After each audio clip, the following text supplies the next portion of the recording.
Water efficiency Friday, Ben will worry. Right, got a little. Sorry for grilling you. Hey, good evening, everyone. Welcome to Springtime in Pepper Pike. And I want to welcome everyone here tonight. We have some great swearing-ins to do at the beginning of our meeting. And the first thing we're going to do is, now that we've called it to order, is to call the roll, please. Mr. Knoll, Ms. Atruk, Here. Ms. Wellman, Here. Ms. Godek, Here. Mr. Lemay, Here. Mr. Gentile, Here. Dr. Wong. And I would invite everyone to join me in the Pledge of Allegiance. I pledge allegiance to the flag of the United States of America and to the republic for which it stands, one nation, under God, indivisible, with liberty and justice for all.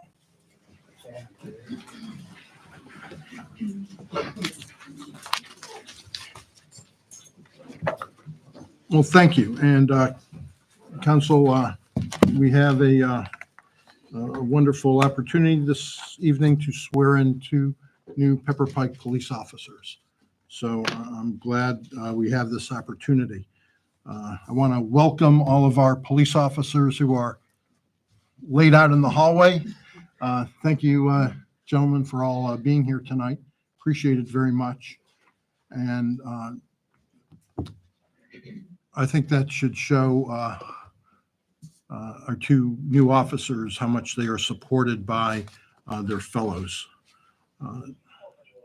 I have a little bit to introduce each of them. Coincidentally, each of them is named Bradley, which really wasn't planned that way, but it worked out nicely. As you'll learn in a moment as I go through each of their brief bios, each of them are the sons of former or current police officers, and each of those dads are named Larry. That we did plan. But I welcome all of the families from 18 months and older who are here with us tonight, and I'm glad you could be. First officer we're going to address this evening is Bradley Harbert. Bradley is originally from the Clearwater, Florida area, where he was raised by his mom and dad.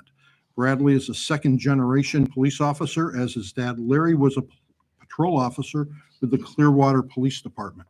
He graduated from Ohio State University with bachelor's degrees in economics and Russian in 2019. Bradley comes to us after working several years as a security police officer for the NASA Glenn Research Center in Brook Park. He is a recent graduate of the Lorain County Community College Police Academy, and he has just started his field training program with our officers here in Pepper Pike. And that's been going on for a few weeks now, I believe. Bradley is joined today by his wife, Brenna, his son, Michael, parents, and some additional family members, and you're all extremely welcome, and we're grateful you could be here to support Bradley tonight. So that being said, we're going to do this one at a time,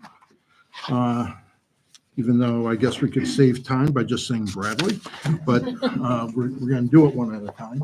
And Brad, would you join me in the front here?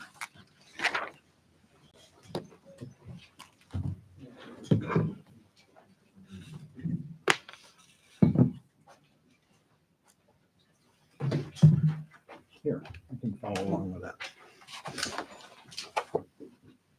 Are you ready to receive your oath? Yes, sir. Please raise your right hand. I, Bradley Harbert, I, Bradley Harbert, being first duly sworn, being first duly sworn, upon my oath say that I will support the Constitution of the United States, upon my oath say that I will support the Constitution of the United States, the Constitution of the State of Ohio, the Constitution of the State of Ohio, and the Charter and ordinances of the City of Pepper Pike, Ohio, and the Charter and ordinances of the City of Pepper Pike, Ohio, and that I will faithfully, and that I will faithfully, honestly, and impartially honestly, and impartially discharge my duties discharge my duties as an officer of the Police Department of the City of Pepper Pike as an officer of the Police Department of the City of Pepper Pike during my continuance in said office. during my continuance in said office. Welcome, sir. Thank you, sir.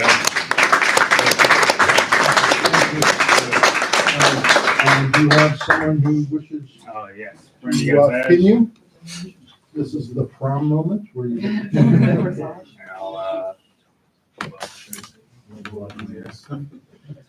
Yeah.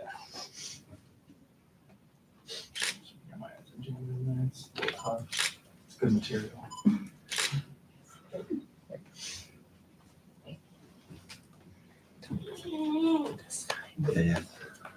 There you go. Thank you.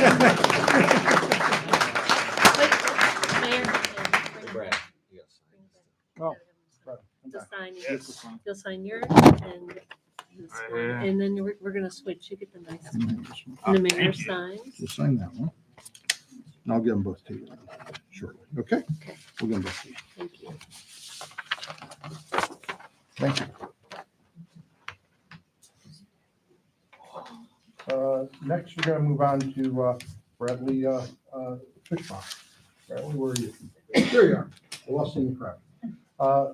Brad is from Avon, Ohio, where he was raised by his mom and dad. He graduated from Avon High School. Bradley is also continuing in the family legacy of law enforcement. His dad, Larry, is a captain with the Avon Police Department, and his uncle Daniel is the chief of police for the Avon Police Department. Bradley is a graduate of the University of Akron with a bachelor's degree in criminal justice. He's a recent graduate from the Lorain County Community College Police Academy, and he also has started his field training program with our officers over the last few weeks. Bradley is joined today by his parents and sister. Brad, would you please join me?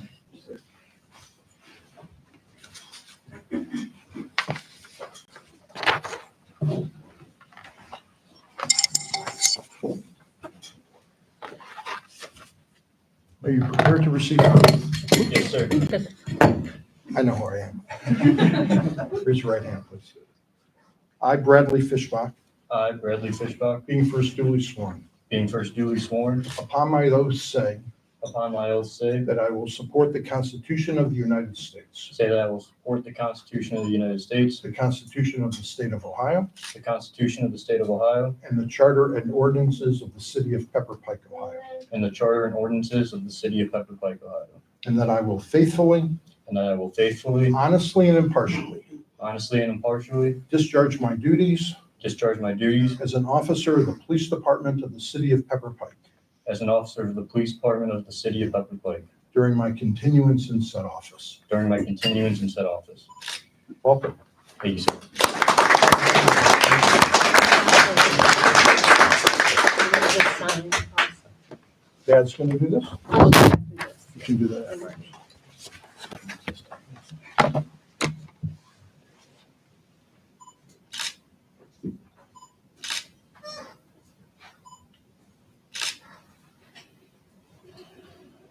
He's done it before.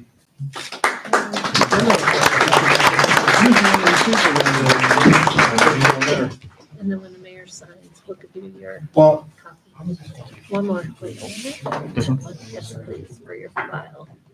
Excellent. Thank you very much. Thank you. I want to thank everyone. We take very seriously that moment when we retain a new police officer and send them off with a firearm out into our community. It's not something that I know I personally do lightly.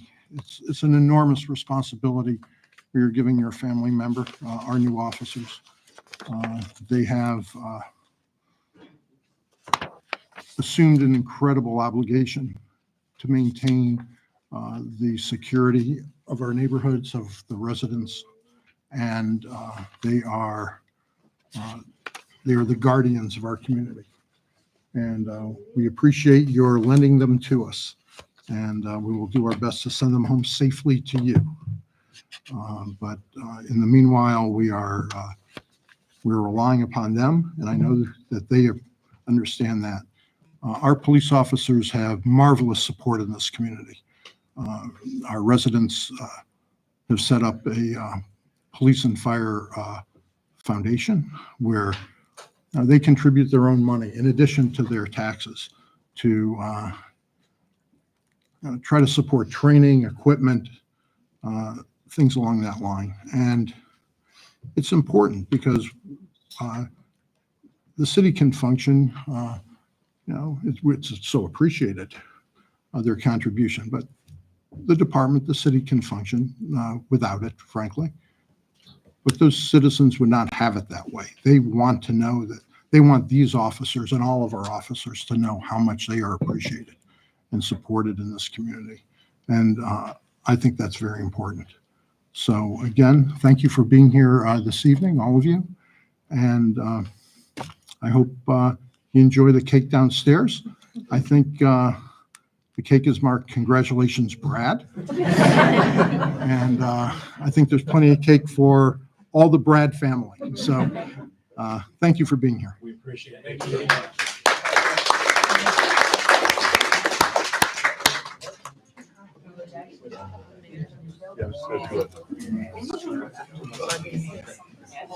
Oh, thanks, Chief. 2-for-1 deal. A twofer. Good to finally meet you again. Good stuff, I hope.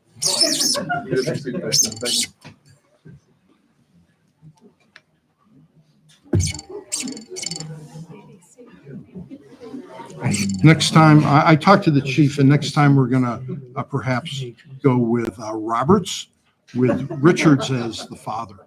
So we're gonna see how that works out.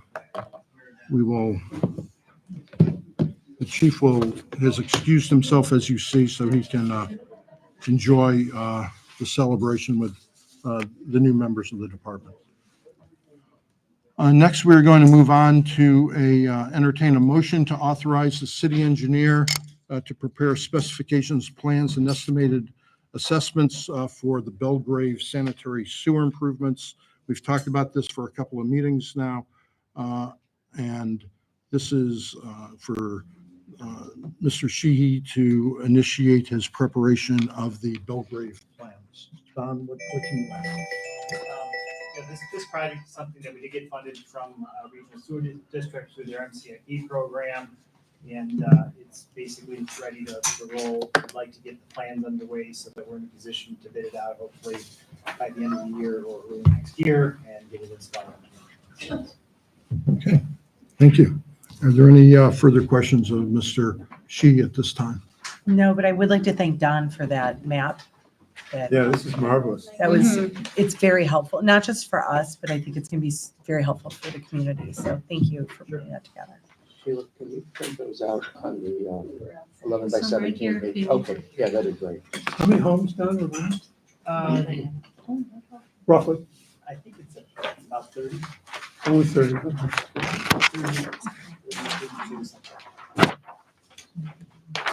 I know the residents on Belgrave for many years have wished to see a sewer improvement, so this is wonderful that this project is getting underway.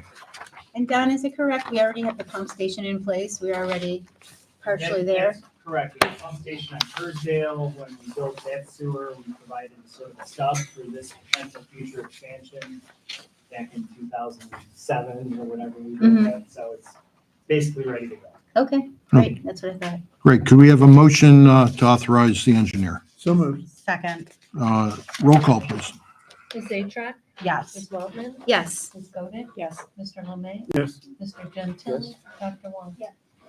Next, we'd entertain a motion to authorize city engineer to prepare specifications, plans, and estimated assessments for the southwest quadrant of South Woodland Road sanitary sewer improvements. Don, do you want to talk about this? Similar to the last one, this is a little bit more complicated, much like we did the first chunk of Shaker. There was a pump station involved. There was a little bit more of it was a heavier lift, sort of as a trunk line. This section of South Woodland has some streets that run off of it that will eventually get tied into the pump station we'll build as part of this. We did get MCIP funding. We got a little bit more than 50% of the overall cost through that program.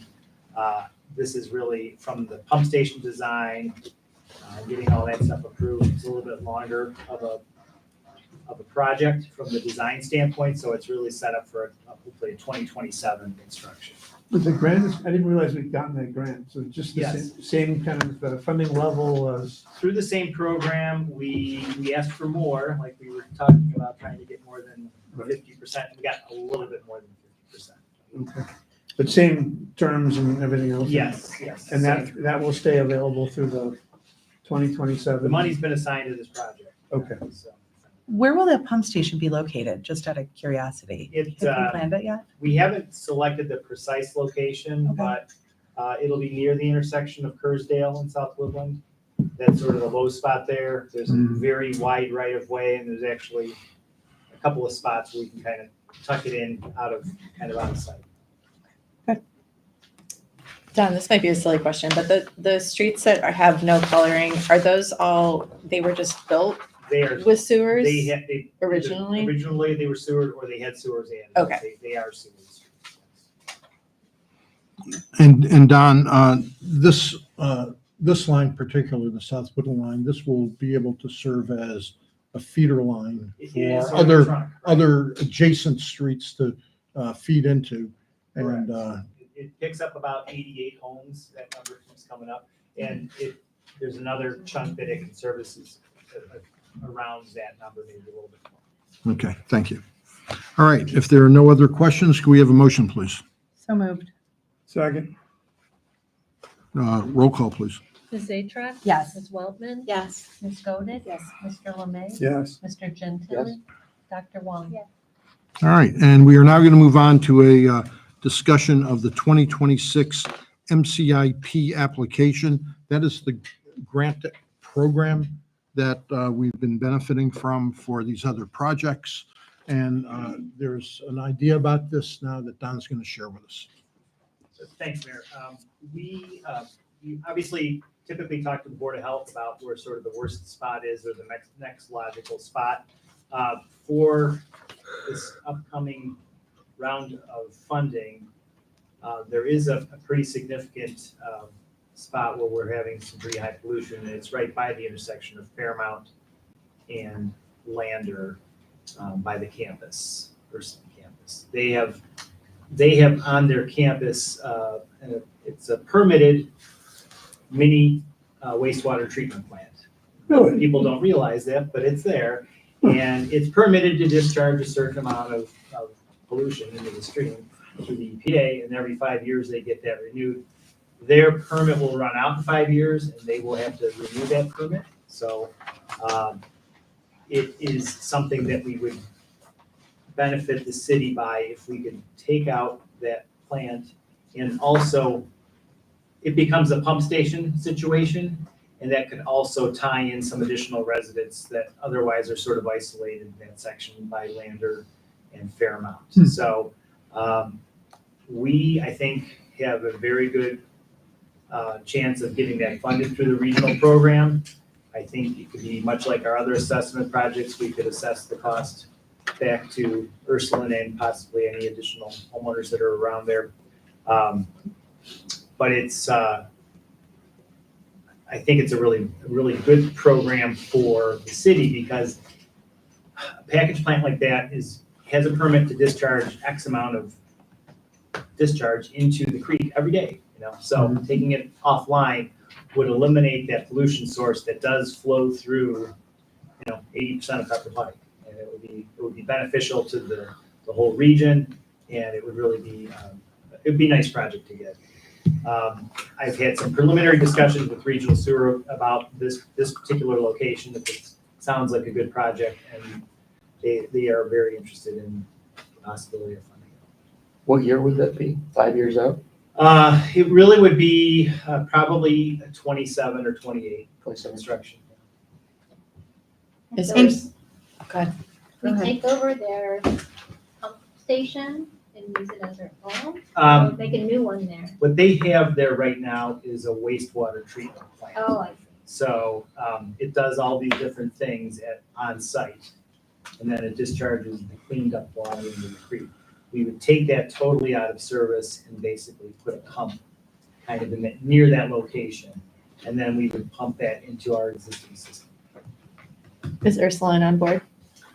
We've had some discussions with them about it. It is a concern that they have this wastewater treatment plant. You know, it's not something that a college really wants to be responsible Yeah. for in terms of operationally.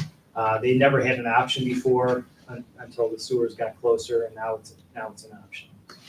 They pay for, maintain that plant, that's their responsibility? Yes. Did they change ownership yet? I don't know all the details of that, but another university, I believe, has an agreement in place to become sort of a bigger campus or some shared resources and things like that. That's Gannon University out of Erie, Ohio. And they're aware of this idea. And my understanding is they'd be supportive of, this wastewater treatment plant being replaced, and they'll bear their fair share of the cost of an assessment. What do you think the total cost of this might be It's probably about $1 million. though? Or would be responsible for what percent?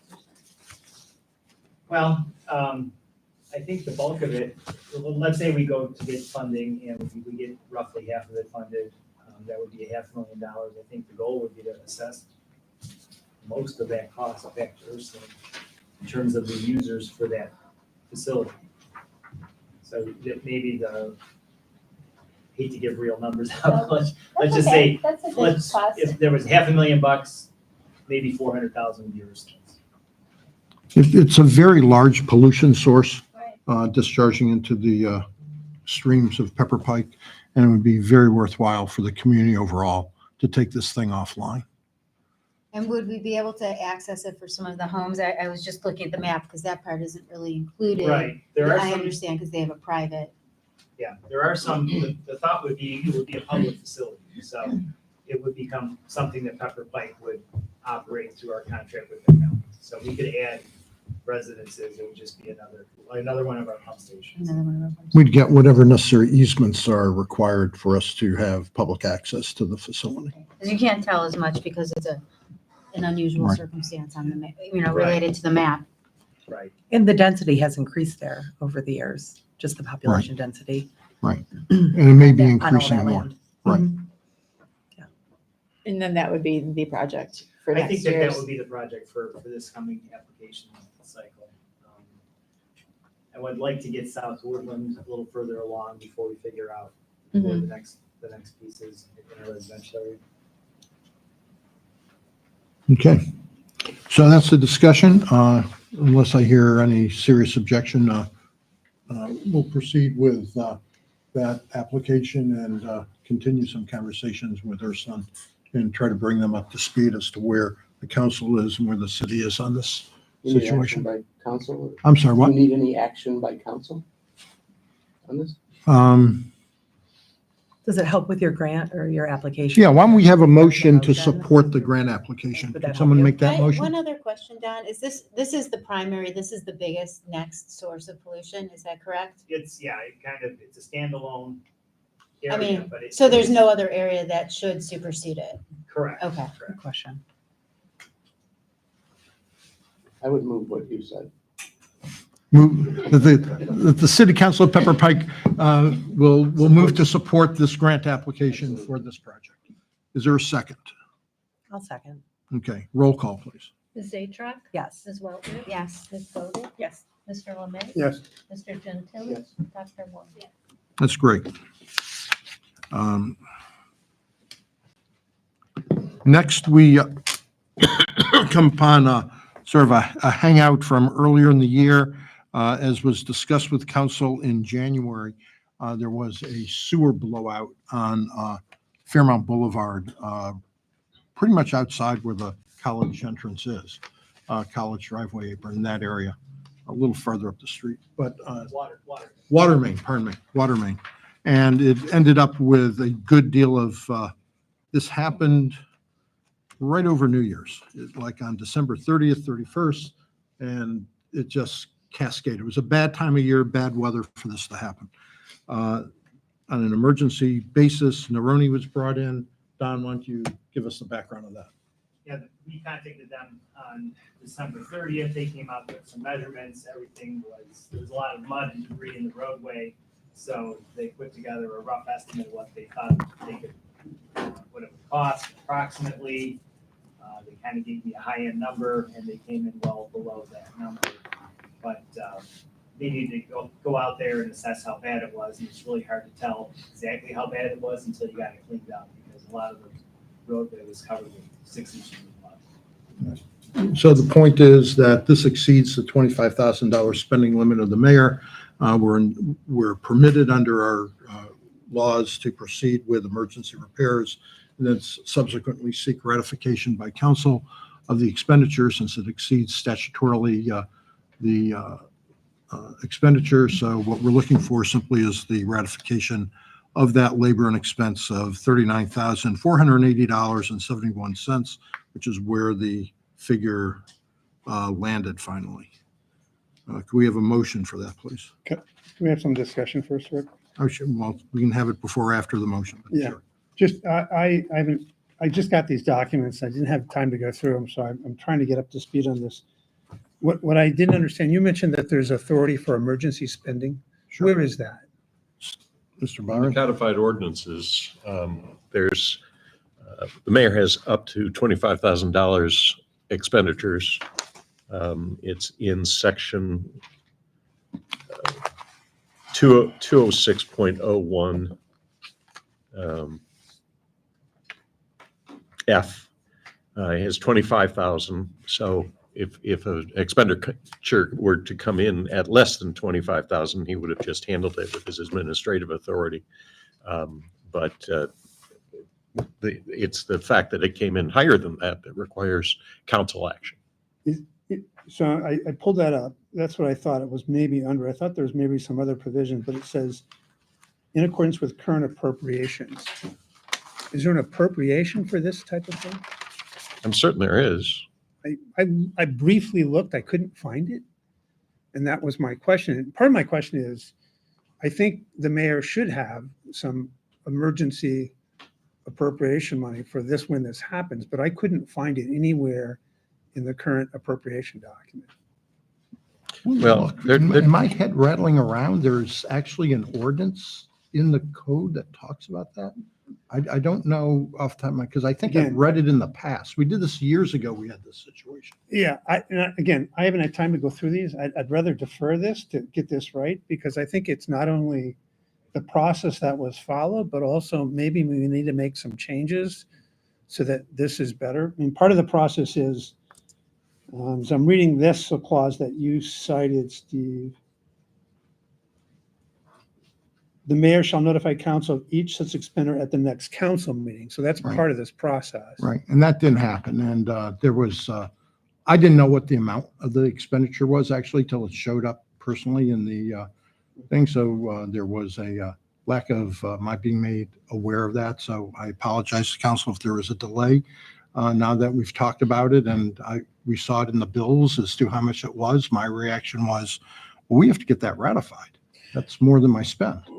So Yeah. that's why we're here tonight to Yeah. do that ratification. But I'm worried about the appropriation part of that because I couldn't find anything. Again, I'll have to brief look. follow up on that, Jim. and Yeah. let you know. I'd rather defer this to get this right, but if I- everyone else is comfortable, then. I would rather defer it, just, and I, plus we have got all this information that, at least I think I need more time to kind of digest it. I basically had today during the, No, during the that's fine. business day. That's fine. No, there's no problem with deferring. Yeah, there's no urgency. It was clearly used for a public purpose. I'm not worried about Yeah, that. yeah. I want to get the process down. Yeah, how I this agree. works. So if So council's we'll comfortable with that, do that. We'll just we'll just table that for this moment.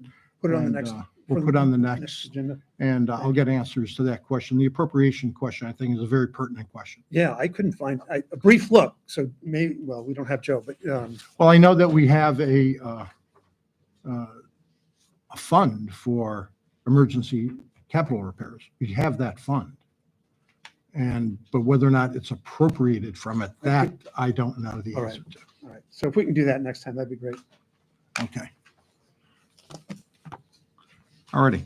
Next, we'll move on to pick up a conversation initiated by Ms. Godick at our last meeting, which was a discussion regarding a city contribution to the Cleveland Food Bank. Ms. Godick, do you want to lead that? Yeah, sure. So I had raised this at the last meeting.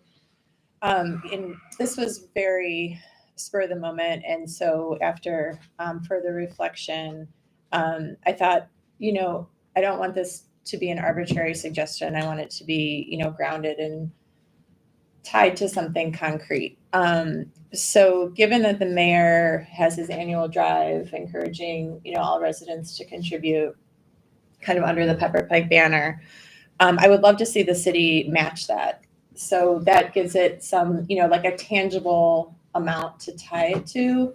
It's not, as I had proposed at the last meeting, pulling the, the fines we got back from Shaker Muni Court and shuffling that over to the food bank. So to me, since this is something that has, how many years have you been doing this? This has a decent tradition, right? It's been quite a few years. Yeah. I'd say it's at least 7, maybe more. And I think, I don't think anyone could dispute it's a very worthwhile cause, given that, you set a $10,000 goal. Sounds like this year we're struggling to get there.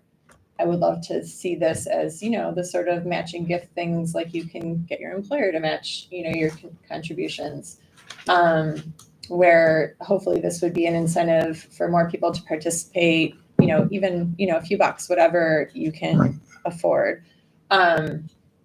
And I think it would just be like a really good motivation for the city to pause, acknowledge this, organization doing amazing work in the county, and also acknowledge the fact that there are people within our community who could be making use of this that we have no idea. I think it's a great idea. Usually, historically, just so council will have a benchmark here, so you're not just thinking you're authorizing something wild, is usually it's between $10,000 to $15,000 in that bandwidth that the contribution has almost always been within.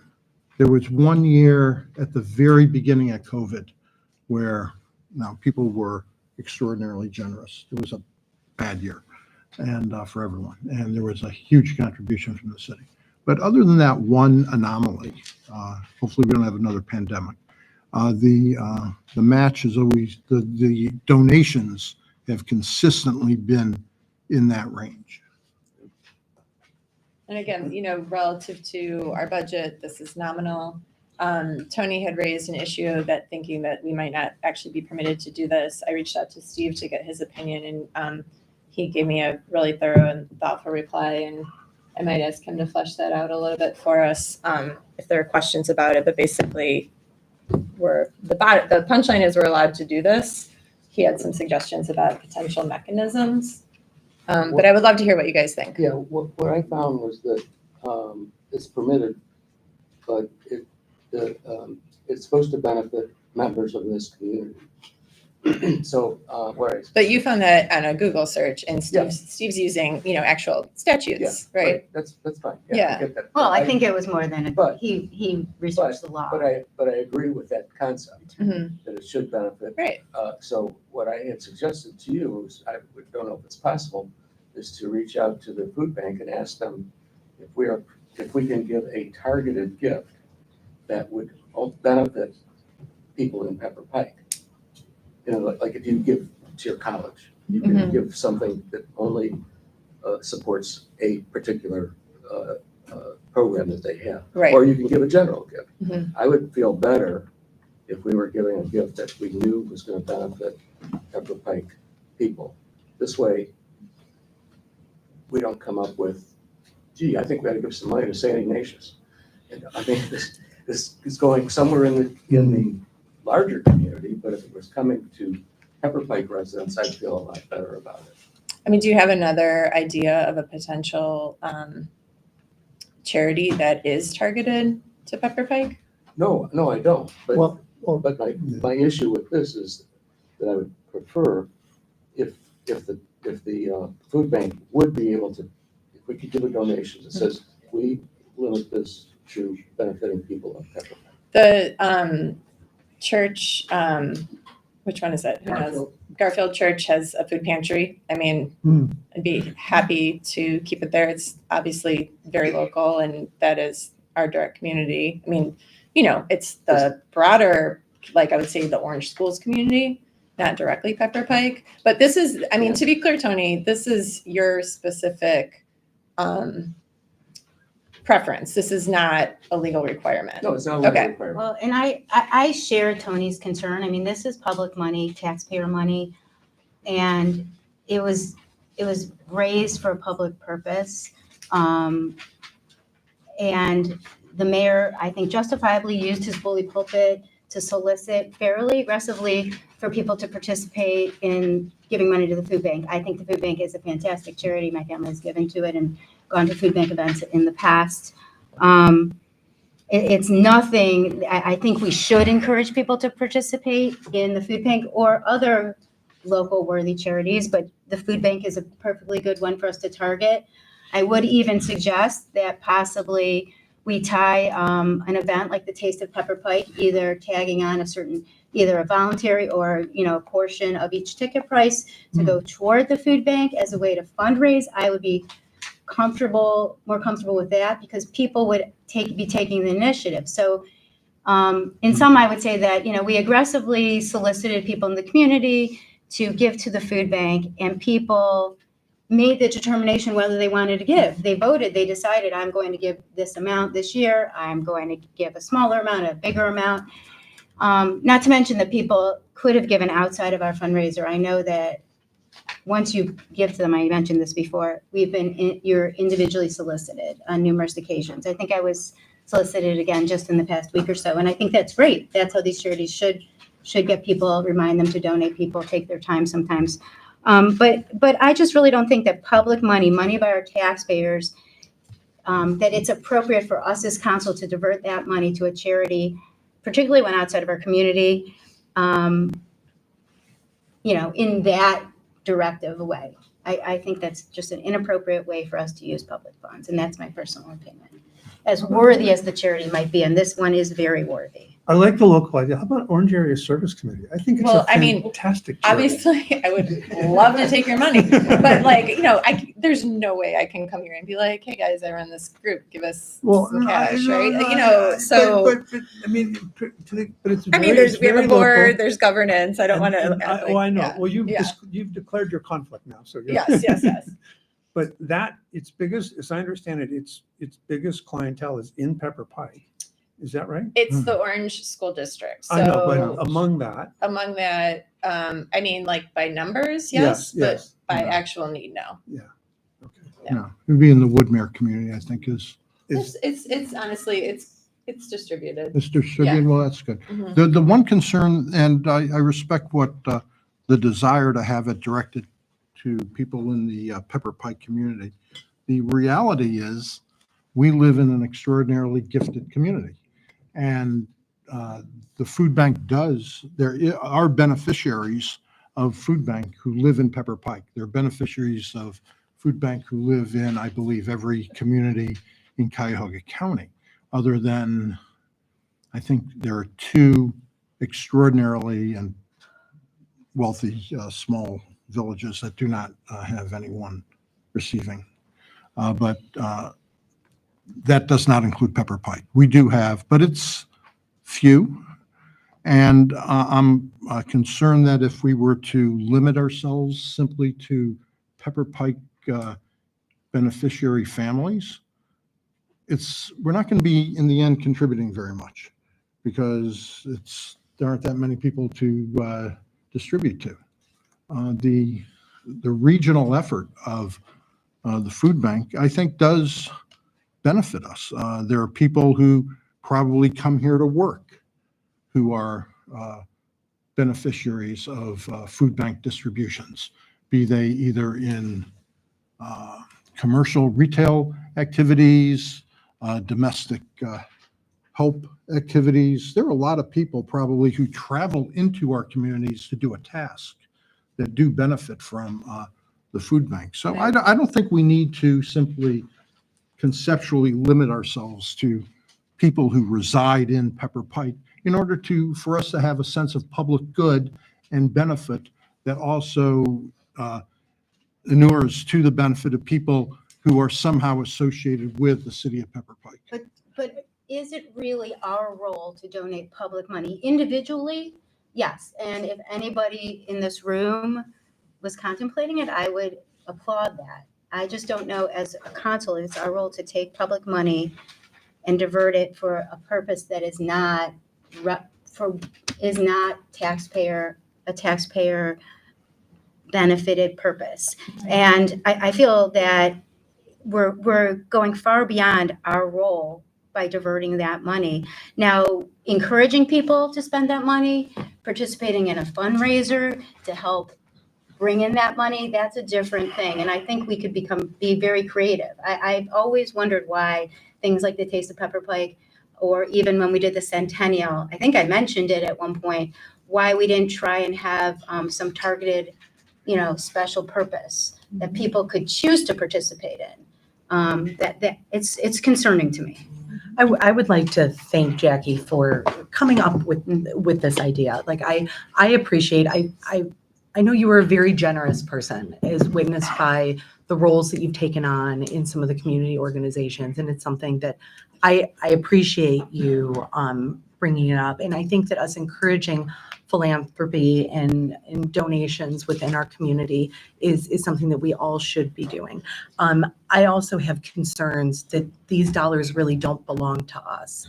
And if you were asking me for a personal donation for something, I would be comfortable with that. Using money that has come into us from the taxpayers and then redistributing it. We did this during the pandemic, that we did a $10,000 donation to the food bank, but part of that was COVID times, and it was stated that it was going to be a one-off. And I think that setting the precedence that we are going to do it as a city, I'm not there. Melanie, I have to say, your idea about the Taste of Pepper Pike, or even a donation at the ice cream social, is something that we could help continue to promote it, that it's not just Mayor's online food drive, which I've given to, my family donates to also.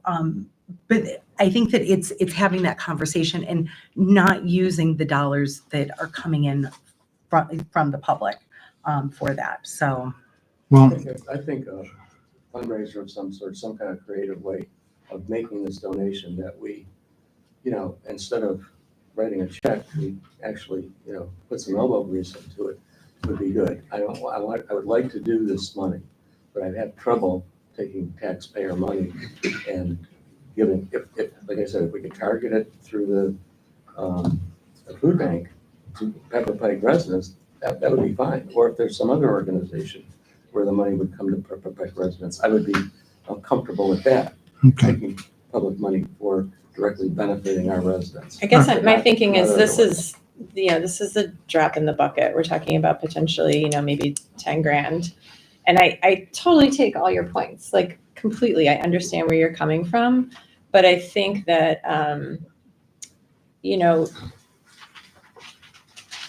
I will say we had a table for the Orange Area Service Committee at the Ice Cream Social. It was partly to raise awareness, partly to fundraise. We got $0. Like, go run a fundraiser and see how much money you raise. Meanwhile, we are a wealthy city. We have, plenty of money. And I think that, using a little bit of an incentive to encourage greater participation in this annual drive is not, I think it's such a small thing. And like I said, I understand where you're coming from, but COVID was an extraordinary time. We are borderline back there with the funding cuts. These food banks are just decimated. Just one comment on the strategies. I know Orange Area Service Committee, because I know how they, and it's more informational. I know there's kind of a donation, kind of like a fishbowl kind of thing, asking people for donations. What I would consider is more either an event-driven donation, silent auction, anything like that. That's really how you get people who, even if it's, voluntary donation for face painting, something like that. That's how people people don't usually just come to a table necessarily and put money in the jar, although they should, especially an event like the Ice Cream Social where if you're there with your children and they're not. Oh, right. I mean, it's chaotic. They want to, they Yeah. want to get to the whatever fun stuff. They don't want to sit with you and do that. I really like your idea though, Melanie, of, Taste of Pepper Pike, 20% of the proceeds goes to this charity.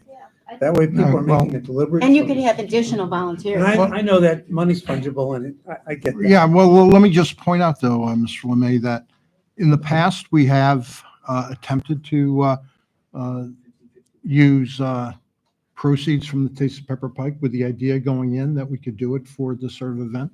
The Taste of Pepper Pike has, its funds are not uncommitted already. We use those funds to support our other summer programming. Mm. So, it's just, like you said, funds are fungible.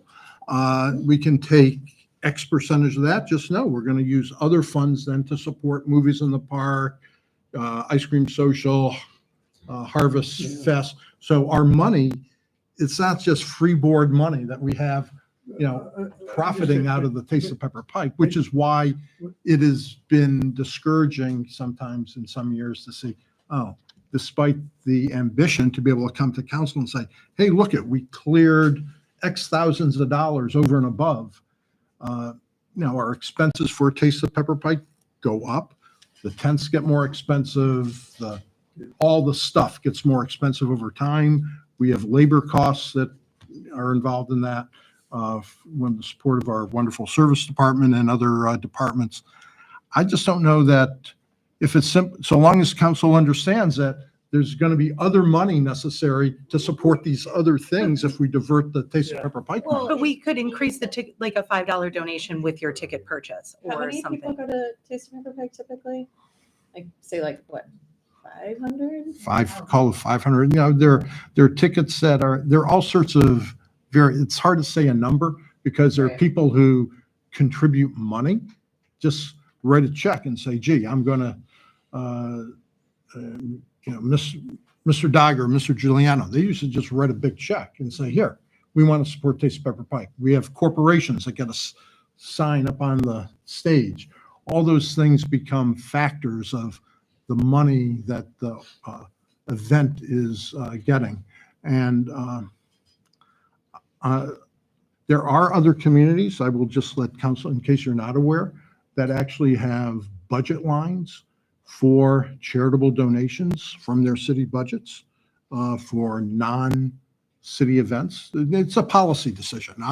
I can't step on your policy decisions. I can disagree with it, but it's your policy How decision. do they pick the charities? That's the biggest thing for me. Like I give Food Bank a gift every year because they're wonderful, but it's this charity or that charity.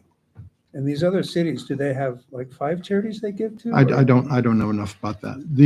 If you have the Maslow pyramid of need, the Food's food high bank up there. is certainly a bottom level of that Maslow pyramid. And as Ms. Godick pointed out, there was a 25% cut of state support for food banks. There are literally millions of pounds of food that was to be loaded onto trucks and delivered to our immediate region, to the Cleveland Food Bank.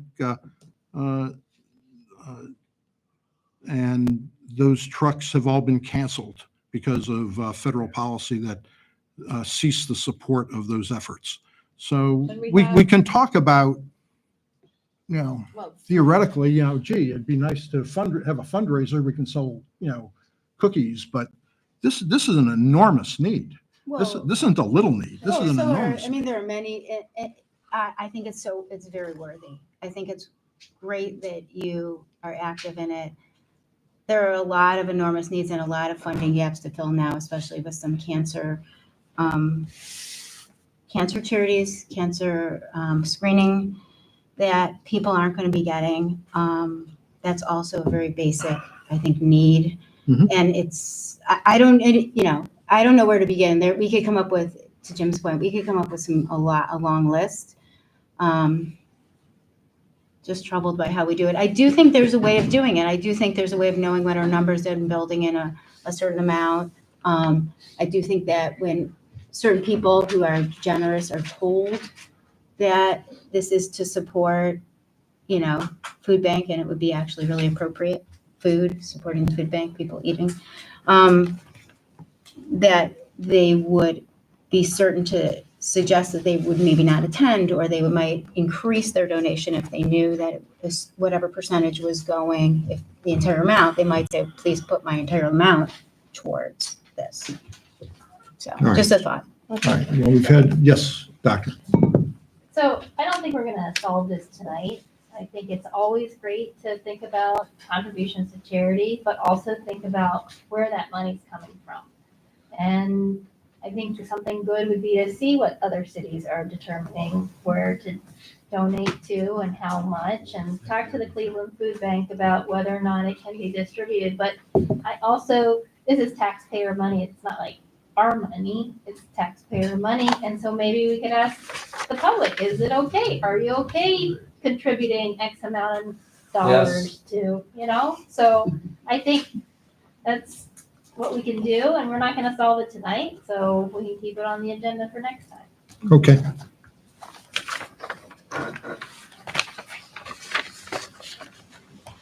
I think we should stick to a couple principles though. And one is to try and benefit Pepper Pike residents. And the other one is the one that Jim brought up, and that I brought up facetiously, is that how do we pick the charities?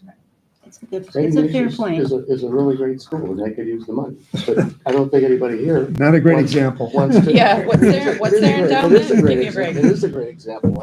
I spent $70,000. All right, well, But there are other, that's there are other pressing needs because of other cutbacks and other I areas. think pressing needs would be a good Yeah. talisman. All right, Dr. Wong has suggested we move on, and I think she's probably timely with that. So speaking of Dr. Wong, you had suggested a discussion of Charter Issue 17. So the floor is yours. Thank you, Mayor. So just want to take a few minutes. Over 60 years, we know this has passed since our city's charter was written. And in that time, our city has grown, changed, evolved, but our fundamental document has not. This is why council rightly initiated charter review, and why we invited 9 deeply respected members of our community to lead that process. Their work was thoughtful, balanced, and grounded in a desire for better governance. The council accepted nearly all of their recommendations in good faith. This charter revision strengthens checks and balances. It gives the council the ability to address the rare but real risk of a rogue mayor. It creates the role of a council president and gives us a voice in vetting key hires. These changes are not about politics. They are about good government. Unfortunately, what should have been a serious and constructive civic conversation has instead been hijacked by misinformation and personal agendas. Social media has become an echo chamber, amplifying fear and falsehoods. The mayor who opposes these reforms because they limit his unchecked power has only added fuel to the fire. He has even gone so far as to shut down council discussions during meetings, labeling it as advocacy. That is not leadership. It is suppression. I support this charter reform. I would vote for it as written. But this conversation has become clouded. Neighbors are becoming really polarized over this and unwilling to compromise. This should be a constructive process designed to make our charter the best it can be and bring people together. It seems very achievable. We owe it to the public to make this the best document it can be to the greatest amount of people. Our job as council is to listen to the residents and keep our community the place where we all want to thrive. Every single member of council has voiced support for charter review. Why is the community so polarized about it? What are we missing? Should we pause and consider modifying or allowing the community to have more input? I'd like to hear from my fellow council members.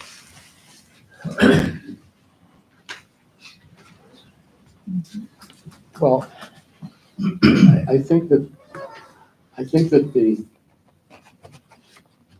the effort has been robust. The requests for the community to participate were very strong and very robust.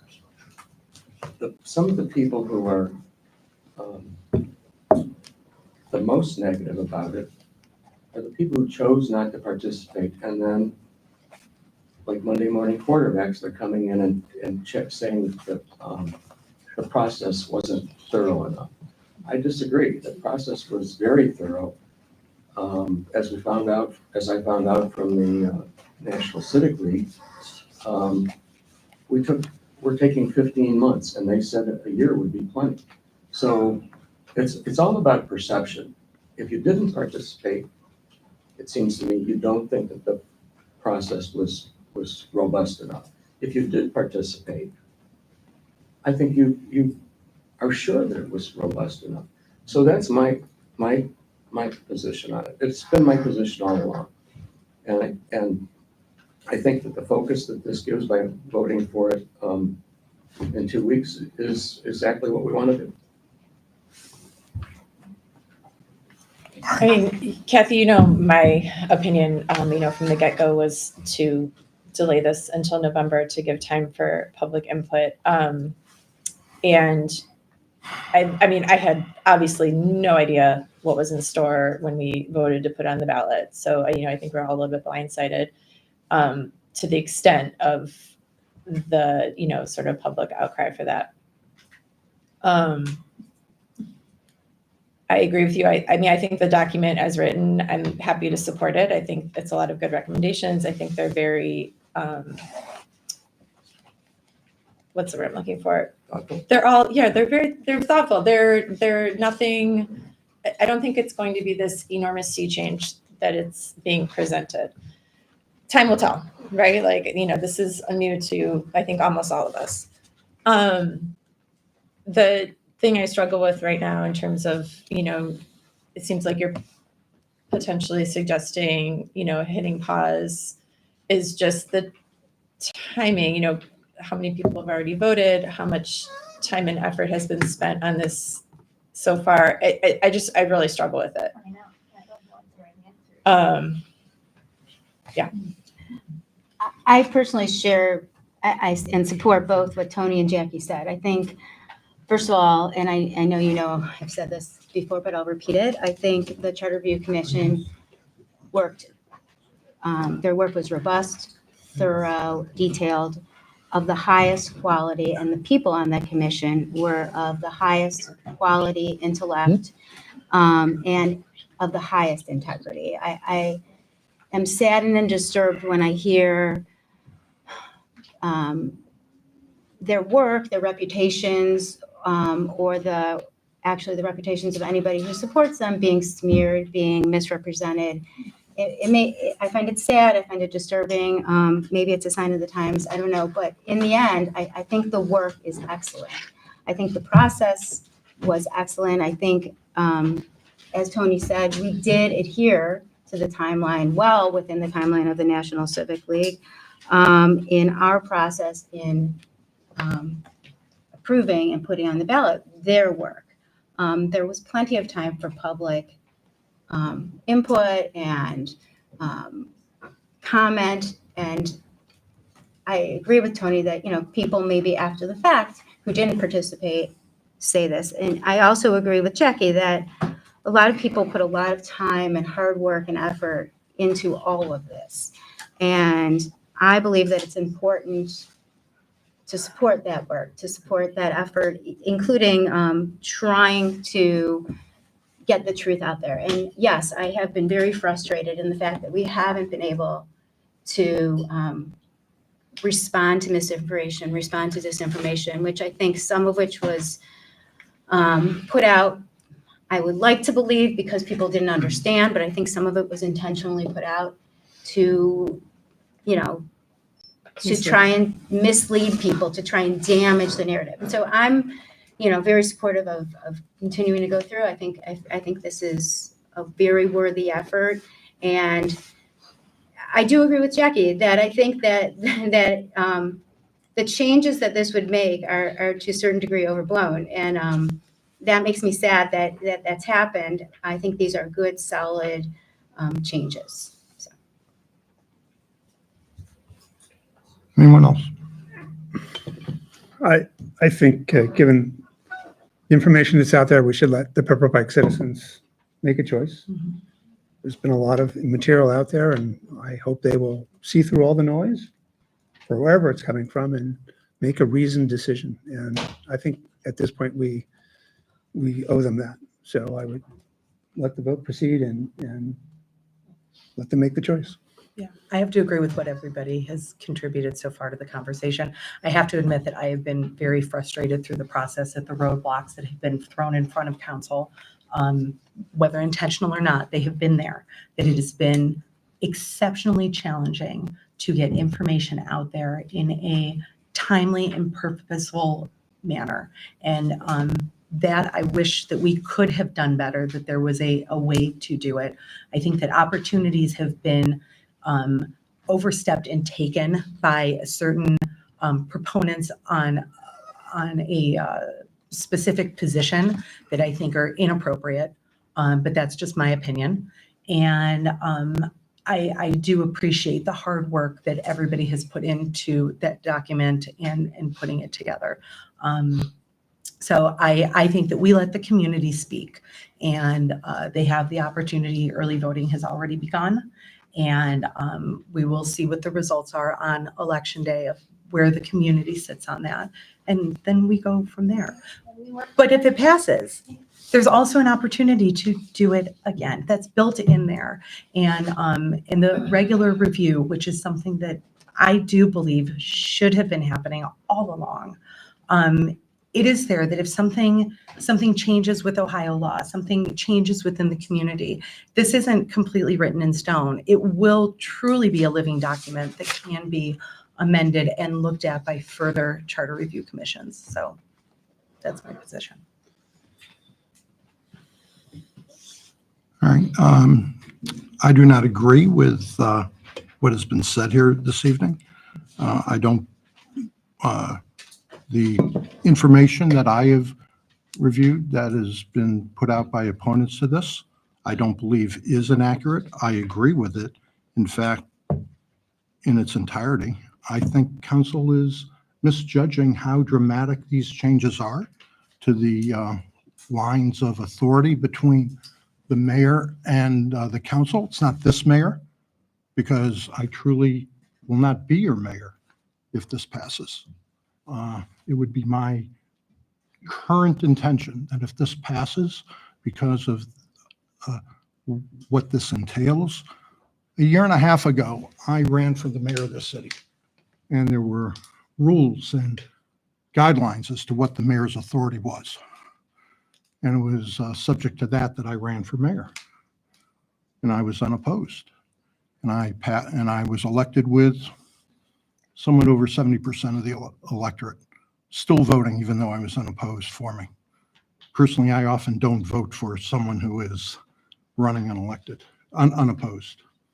Just sort of an old habit of mine dealing with a lot of judges who tend not to be opposed. But these are dramatic changes. And frankly, it is not what I bargained for when I ran for mayor. And if it passes, it is unfortunately my current intention that I will not continue as the mayor of the city. Sometime between now, the election and when it would go into effect in October, I would probably step down as mayor. And Mr. Gentile would become mayor since he is the vice mayor currently.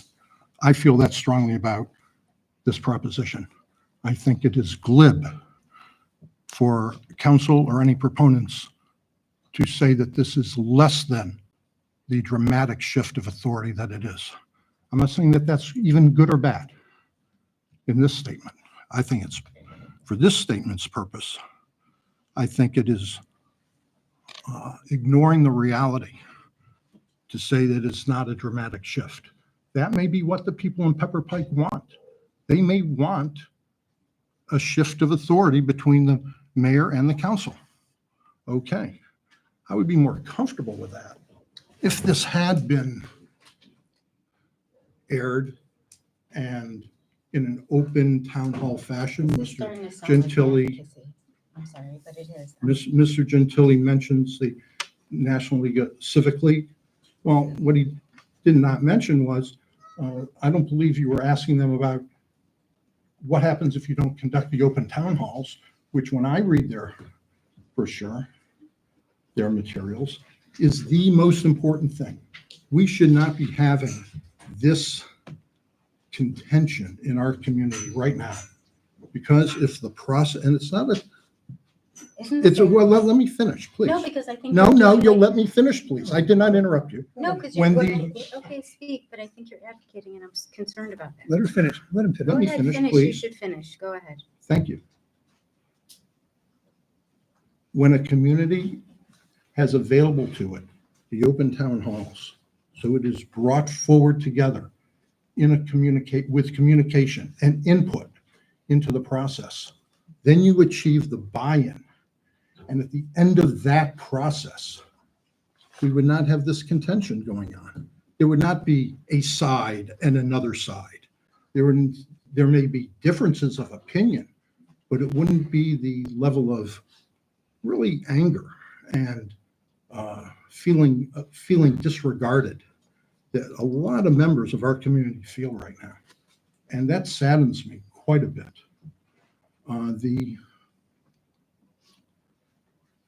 This should have been a healthy process. Should have begun with an identification of, does the community want a major overhaul of its charter, as opposed to an incremental changes of identified problems. That's where the process should have begun. Should have had surveys, town halls for that.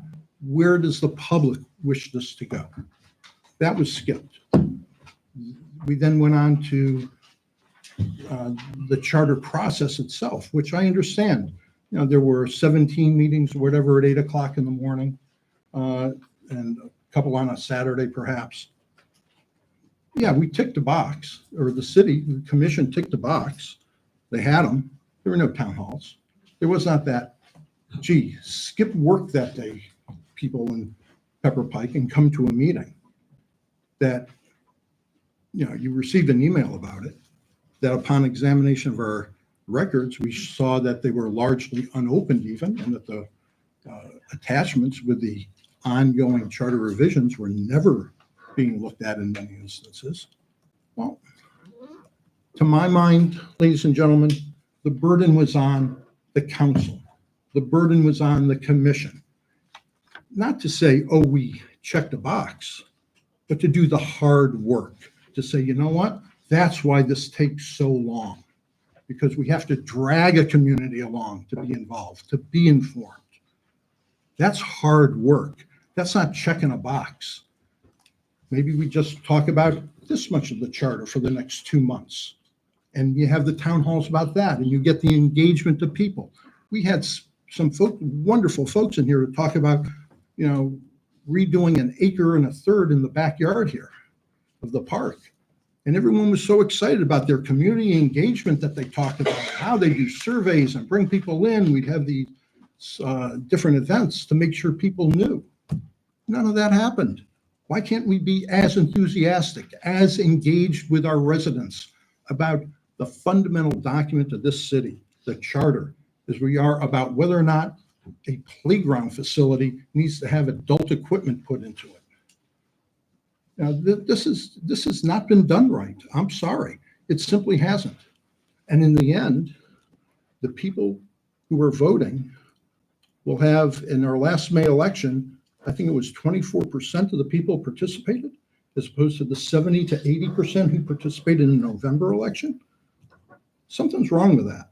That we're doing the fundamental document of this city, where maybe 13% of the electorate can decide the entire future government of this city. Let's say it's 30% turnout. Hey, everyone's gotten excited because there's so much, you know, effort on the proponents and the opponents. So we have 30%. That means 16% of the people in this community can decide the future of the government of Pepper Pike that has been wildly successful for 60 years. That's not right. This should have been a process that extended and went on as long as it took in order to engage the community. and make sure that all of the community had that opportunity and had the real involvement and knowledge. I was stopped this morning by someone who came by to visit the service department when I was over there working. And this person walks up to me and says, "What is this charter thing?"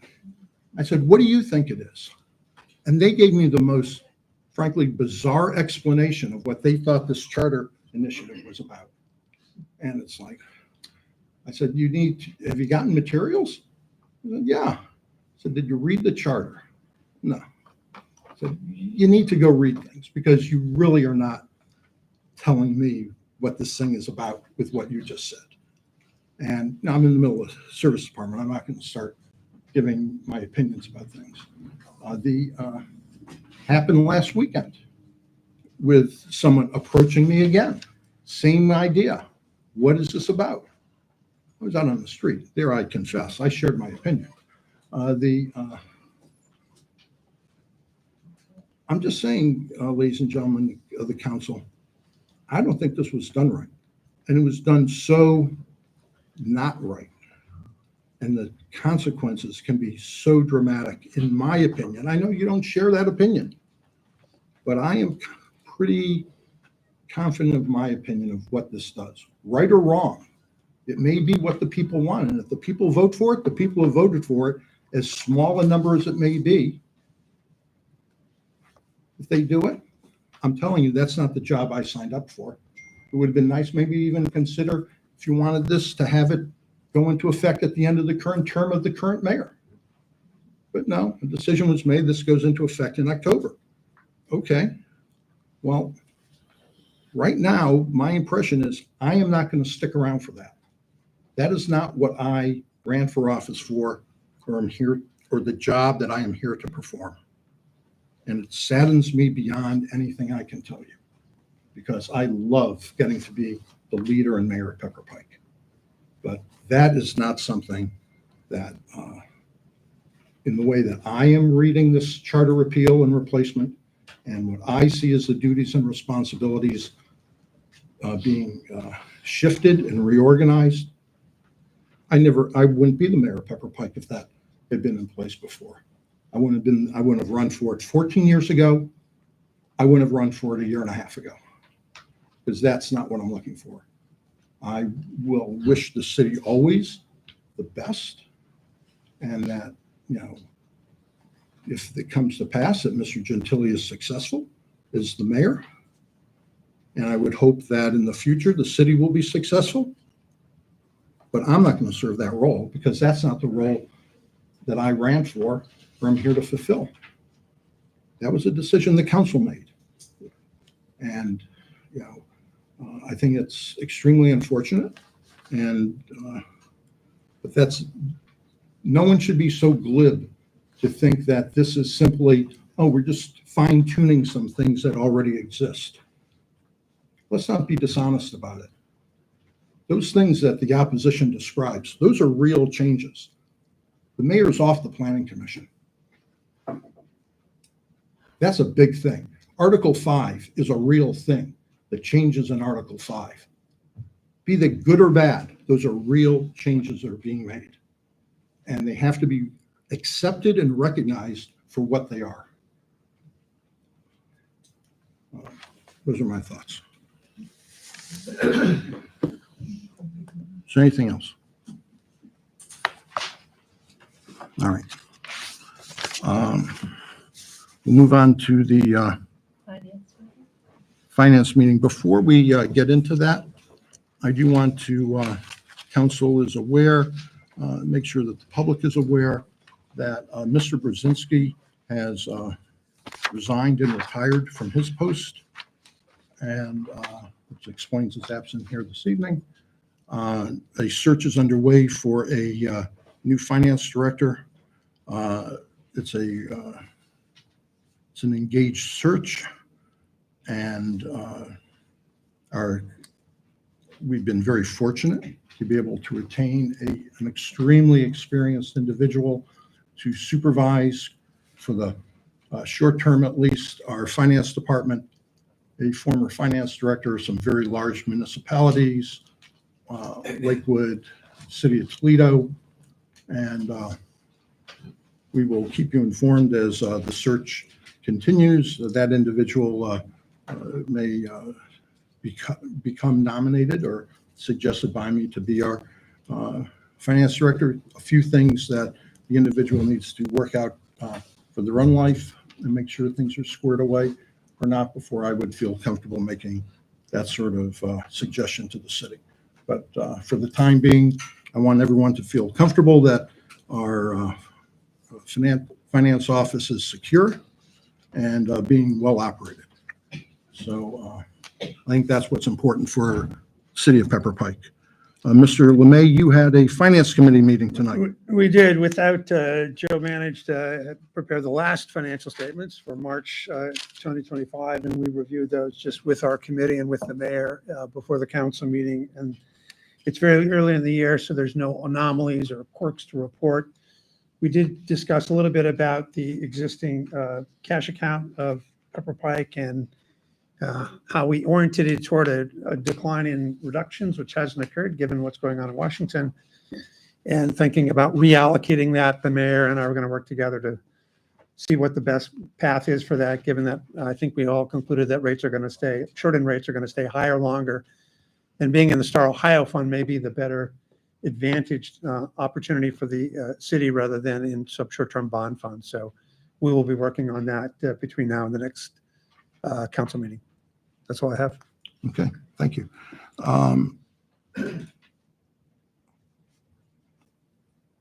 I don't have anything further that I need to say this evening. Department heads, anything?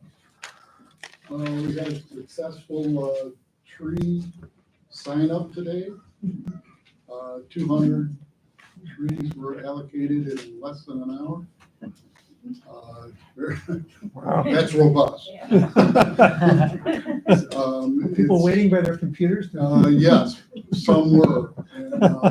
And nothing goes off without a little headache here and there, but everything was time stamped, so we got everybody in the order that they came in. And we just finally had to put a sign up there that said it's sold out. And people continue to call most of the day, but not unusual. They sell out quick, and we're going to give those away on Monday. Can we get more next year or this year? Actually, that got cut back. Things got cut back. So Oh, so the funding for this comes the from funding what from- This organization? funding from this came out of First Energy, and they had cut back their program a little bit, but we were lucky enough to get in on the program still. So They have all those lawyers' fees. Yeah, last year we were able to give away 1,100 trees. Oh my God. Yes, Wow. we had I mean, could we, subsidize this as a city then? absolutely. We can subsidize Are we it as gonna a have the city. same conversation we just had? I guess it depends, this are we, Directly benefits residents? It's a no, public this good. is, and it is an incredibly successful program. I want to pay particular thanks to Rachel Garrett of our service department, who does, she makes it happen. She makes it happen. And she is just such a wonderful asset for this community that should be treasured. And she really works hard to make this program work. And that is, it's too bad that we don't have as many trees to give away this year as we did last. I think there is another tree giveaway that she's already working on in September. So we should have another September offering then. The number of trees, I don't think we know yet how many trees there'll be. These trees that were being picked up tomorrow are American flowering dogwoods. Dogwood. I don't remember the. Why They're dogwoods not of all trees? Were why- these Kusa? These are Kusa dogwoods. no, I think Are they American flowering? I don't know. They're a dogwood. And hopefully they will Why? survive and Why dogwoods? Because they don't, we chose those are flowering, they don't grow very tall. Okay. And that's one of the main things that CEI is looking at, that you could put it out in your backyard where we have a lot of power lines currently, and they don't grow super tall. Okay. And that's what we try to pick on all our trees and bushes. They're little baby trees, though. It's gonna be a while till they get big. I got some last year and they are, Yeah, Little. they're whips. They're- if you can make, make them last. But it's, if you look at it, you can make them grow. If we do a second round, we might want to consider making sure that people who didn't get to participate have a chance before, before those. It's nice to try to be as fair as possible, and I think the system that we do is extremely fair. It's extremely labor intensive it's an all day thing. She works on it extremely hard, getting it all out there in 1 day. I assume that, Manny, did you get a notice? Okay, so the notices did go out today, that, I know I answered the phone when Manny called, so he was involved. So the thing did go out today, so it was completed in 1 day, and that's the big. I think the subscription was within 1 hour. They were done. One thing that I think would be worthwhile investigating, Mr. Advent, is a couple, 2-3 years ago, we did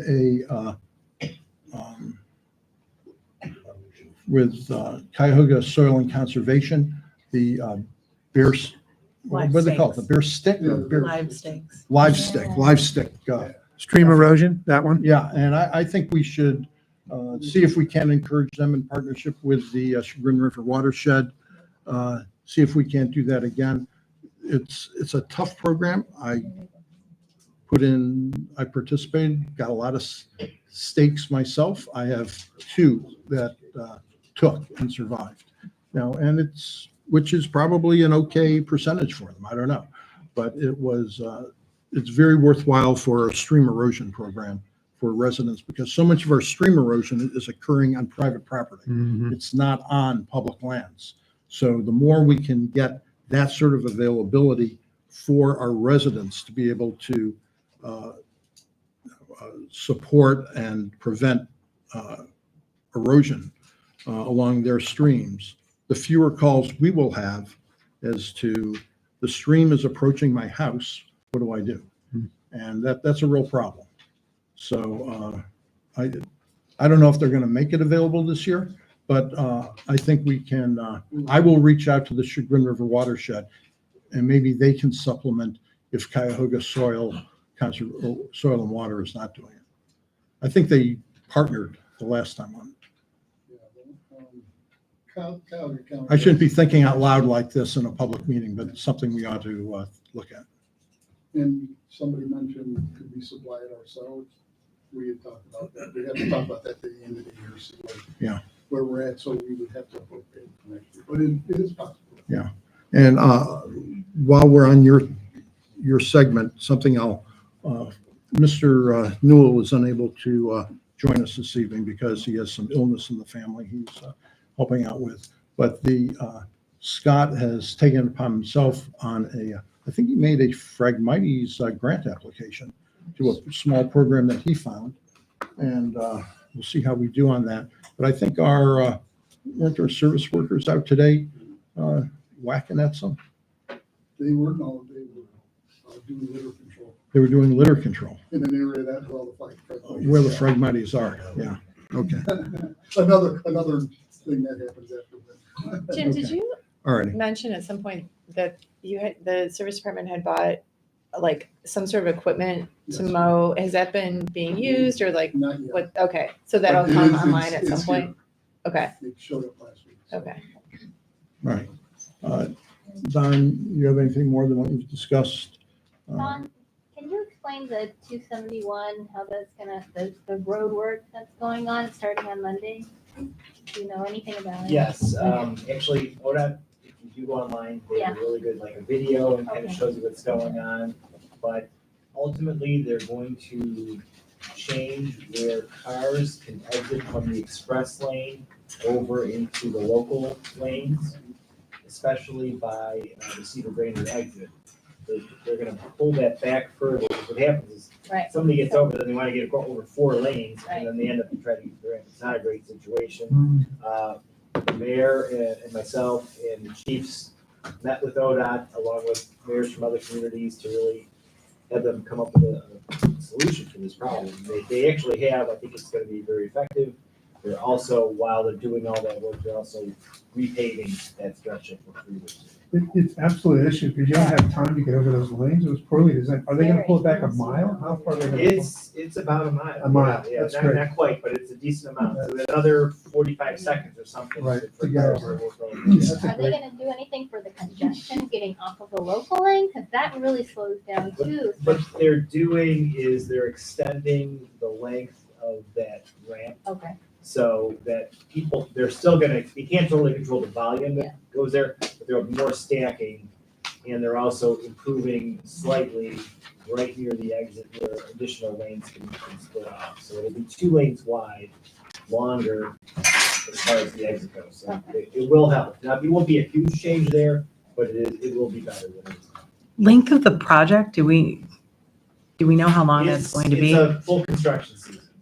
Okay. And they are working literally around the clock. They will have crews there working at night, doing night paving. They will have a separate crew doing the ramp relocations and all the other work. So it's gonna be a very busy construction season, but the contractor actually was originally supposed to be a 2-year project.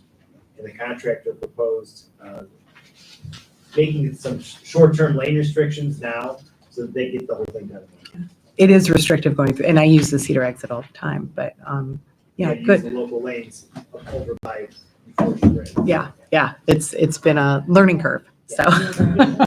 Thank you. I have another infrastructure if we're done with. Now, just before we leave that one, and I don't mean to interrupt, you, but before we leave that one, I want to thank Chief Frazier, Chief Jeets, the engineer who worked very closely with me going out, meeting with our ODOT district engineers and leadership and convincing them that this was a problem that needed to be addressed now and not next year or the year after that. And this was a lift by them. They had to move around some other projects, source some other money to make it happen. So our appreciation, not only to our own team who did this, but to our ODOT partners who made this happen for us. That relationship was very, very important that we've established over the years. This goes back police chiefs that I know we've been dealing with. this, right? It was- That's right. Yeah. Chief Jurgis, maybe- That's right. This was, this didn't happen overnight. This was a long-term accomplishment. So thank you to Don and the chiefs for their engaging with me along with the ODOT people to get this done. And to Mayor Patrick Ward of Lyndhurst who did some of the lift too, to make sure this happened.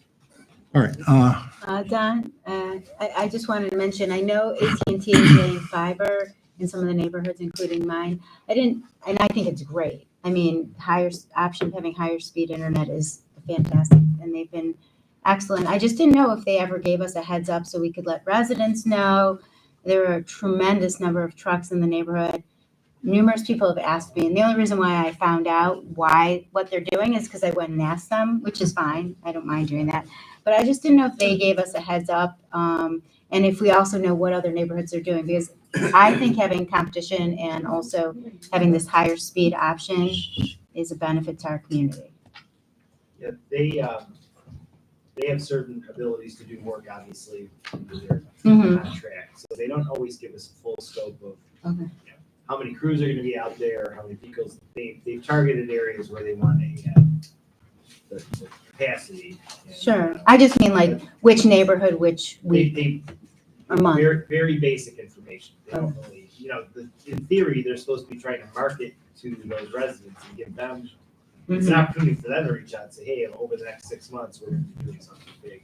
And They I don't do know that. they're not They doing don't do that. They just appear one day. Okay. We got not something in the mail. Like it's something I was like, we're going to be laying fiber in your neighborhood. And I was like, oh, cool. Was there a card or something? Yeah. Might have gotten lost in my But it's trunk. one of those, I I don't mean, know. it just looks like junk mail. Junk So you don't mail. even pay attention Okay. to it, right? Yeah. Yeah, it would just be nice if they let people know. It's a great thing. I don't want to say anything bad about it. It would just be nice to have people in the community and you and the administration have more information, but okay. All right. Council, you have anything? I do.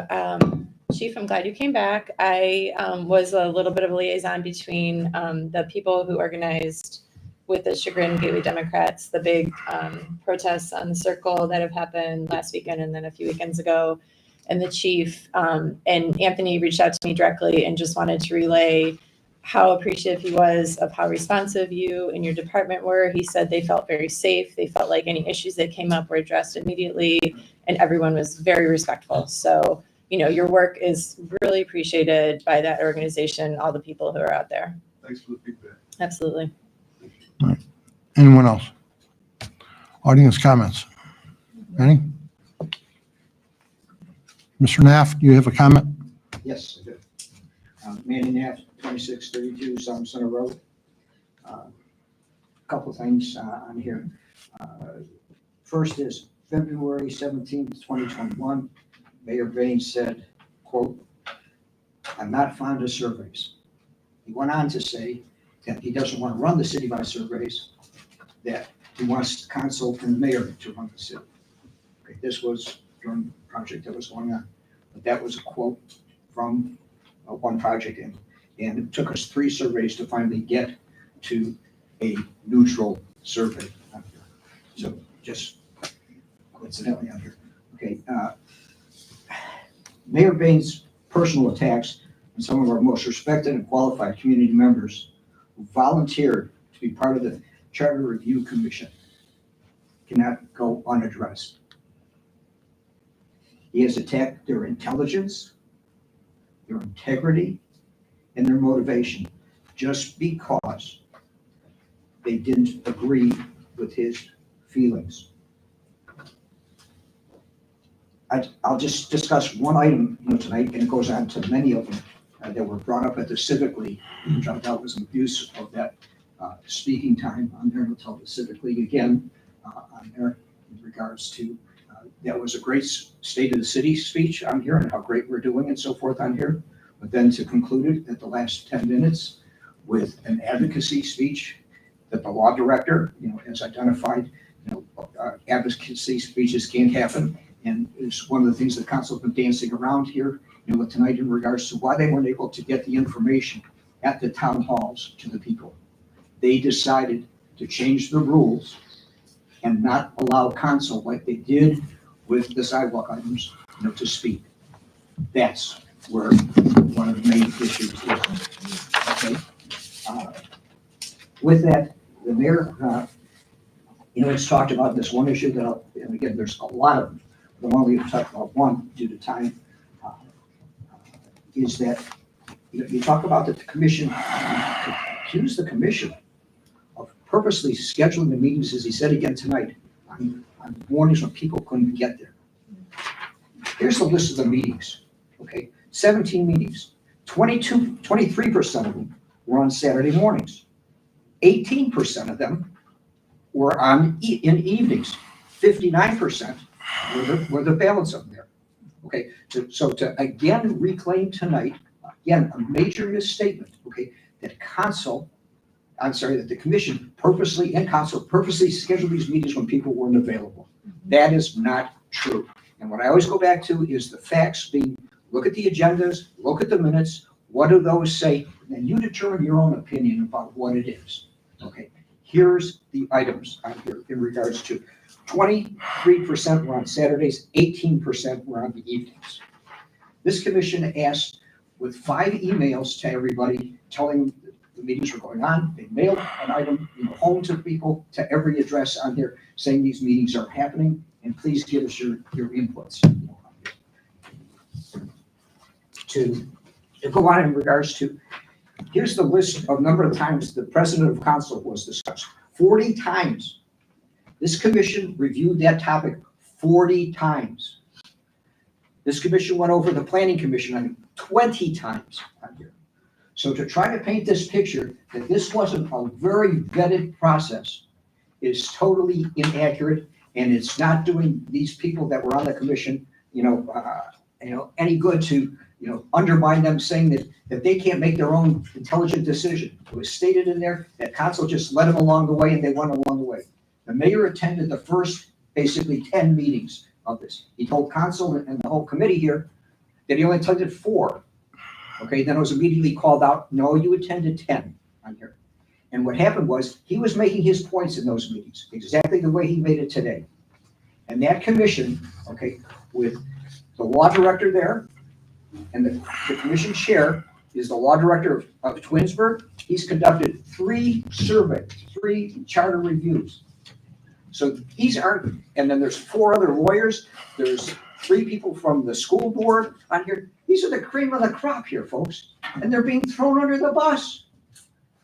So, with that, I go on with the other things, but I know with the time, so I'm just gonna say, keep it simple, trust the charter commission, they're extremely qualified and respected residents, of the city. And so every other one of the points that was brought up at that commission, at that civic league meeting, when we saw what was happening with the, and I'll finish up in a second here, when we saw what was happening with, this advocacy speech, we asked the civic league to allow us time for rebuttal questions, and they said, yes, because of what happened, we're gonna allow the last 15 minutes for rebuttal questions. And what happens the last 15 minutes? The mayor leaves the room so as not to have to respond to the questions. Leaves the room and returns at 9 o'clock at the end of the meeting because we had to be out of the building. So with that, you talk about transparency and openness. Okay, those are my statements. Thank you very much. All right, I'm going to respond to that. Mr. No, I thought you were done, sir. Respond back. Okay. No, you're not going to respond back. I'm going to respond to you, though. You are misinformed. The advocacy prohibition related to the use of city resources, the Civic League was not a city resourced event. Council could have been there. Only Mr. Newell came to the Civic League meeting, as you know. Commission member Dr. Hoffman actually gave a rather lengthy and coherent and nice response to defending, what he felt was the commission's position. And it was a back and forth. So far as the absence you talk about, I went to the bathroom and I came back and after the questions and answers had concluded. And I went to the bathroom, Manning, and I came back after it. So I don't know what you want me to do, but that's what occurred. Are there any more comments? No, sir. No, you are not rebutting. Any other question? Manny, you're now out of order. Is there anyone else here who wants to make an audience comment? Ms. Gascoigne. Hi, I'm Jean Gascoigne, 30496 West Landerwood. And, okay.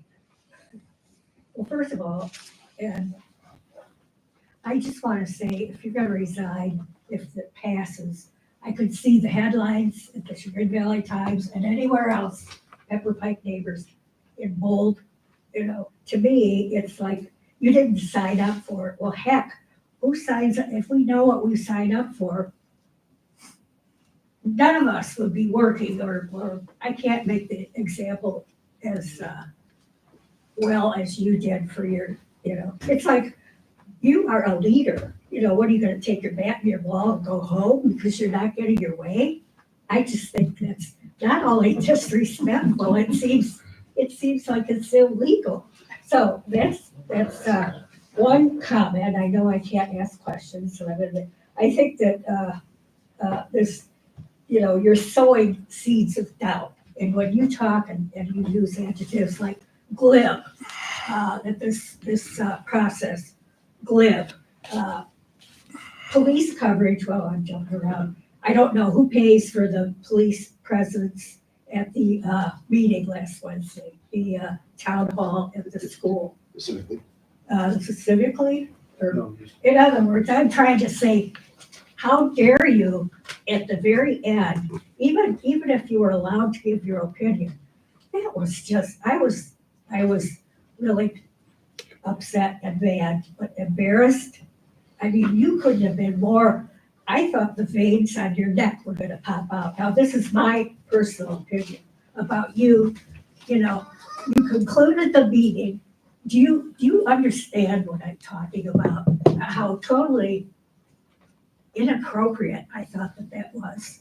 I mean, beautiful, your, state of the city, but then for you to finish up like that, what, just awful. So anyhow, and this, everybody's talking about so who protected you at that meeting? Police coverage, you say, you can't give opinion when monies are being used. So anyhow, forget that, I'm starting to go weird. Last is, once again, everybody is so concerned. You're so concerned you're gonna lose your authority. Since when does the word authority belong in city council? It's city council. It's not, it's a power grab. You're making it sound like it's a power grab. And once again, I just think that that's wrong, inappropriate for you, whether you like it or not. We know here in this room what your opinion is. But once again, I think that you have taken whatever bully pulpit you have wanted to talk about this. Whether you're laughing to somebody, it sounded like me, in the service department, a citizen who asks about it.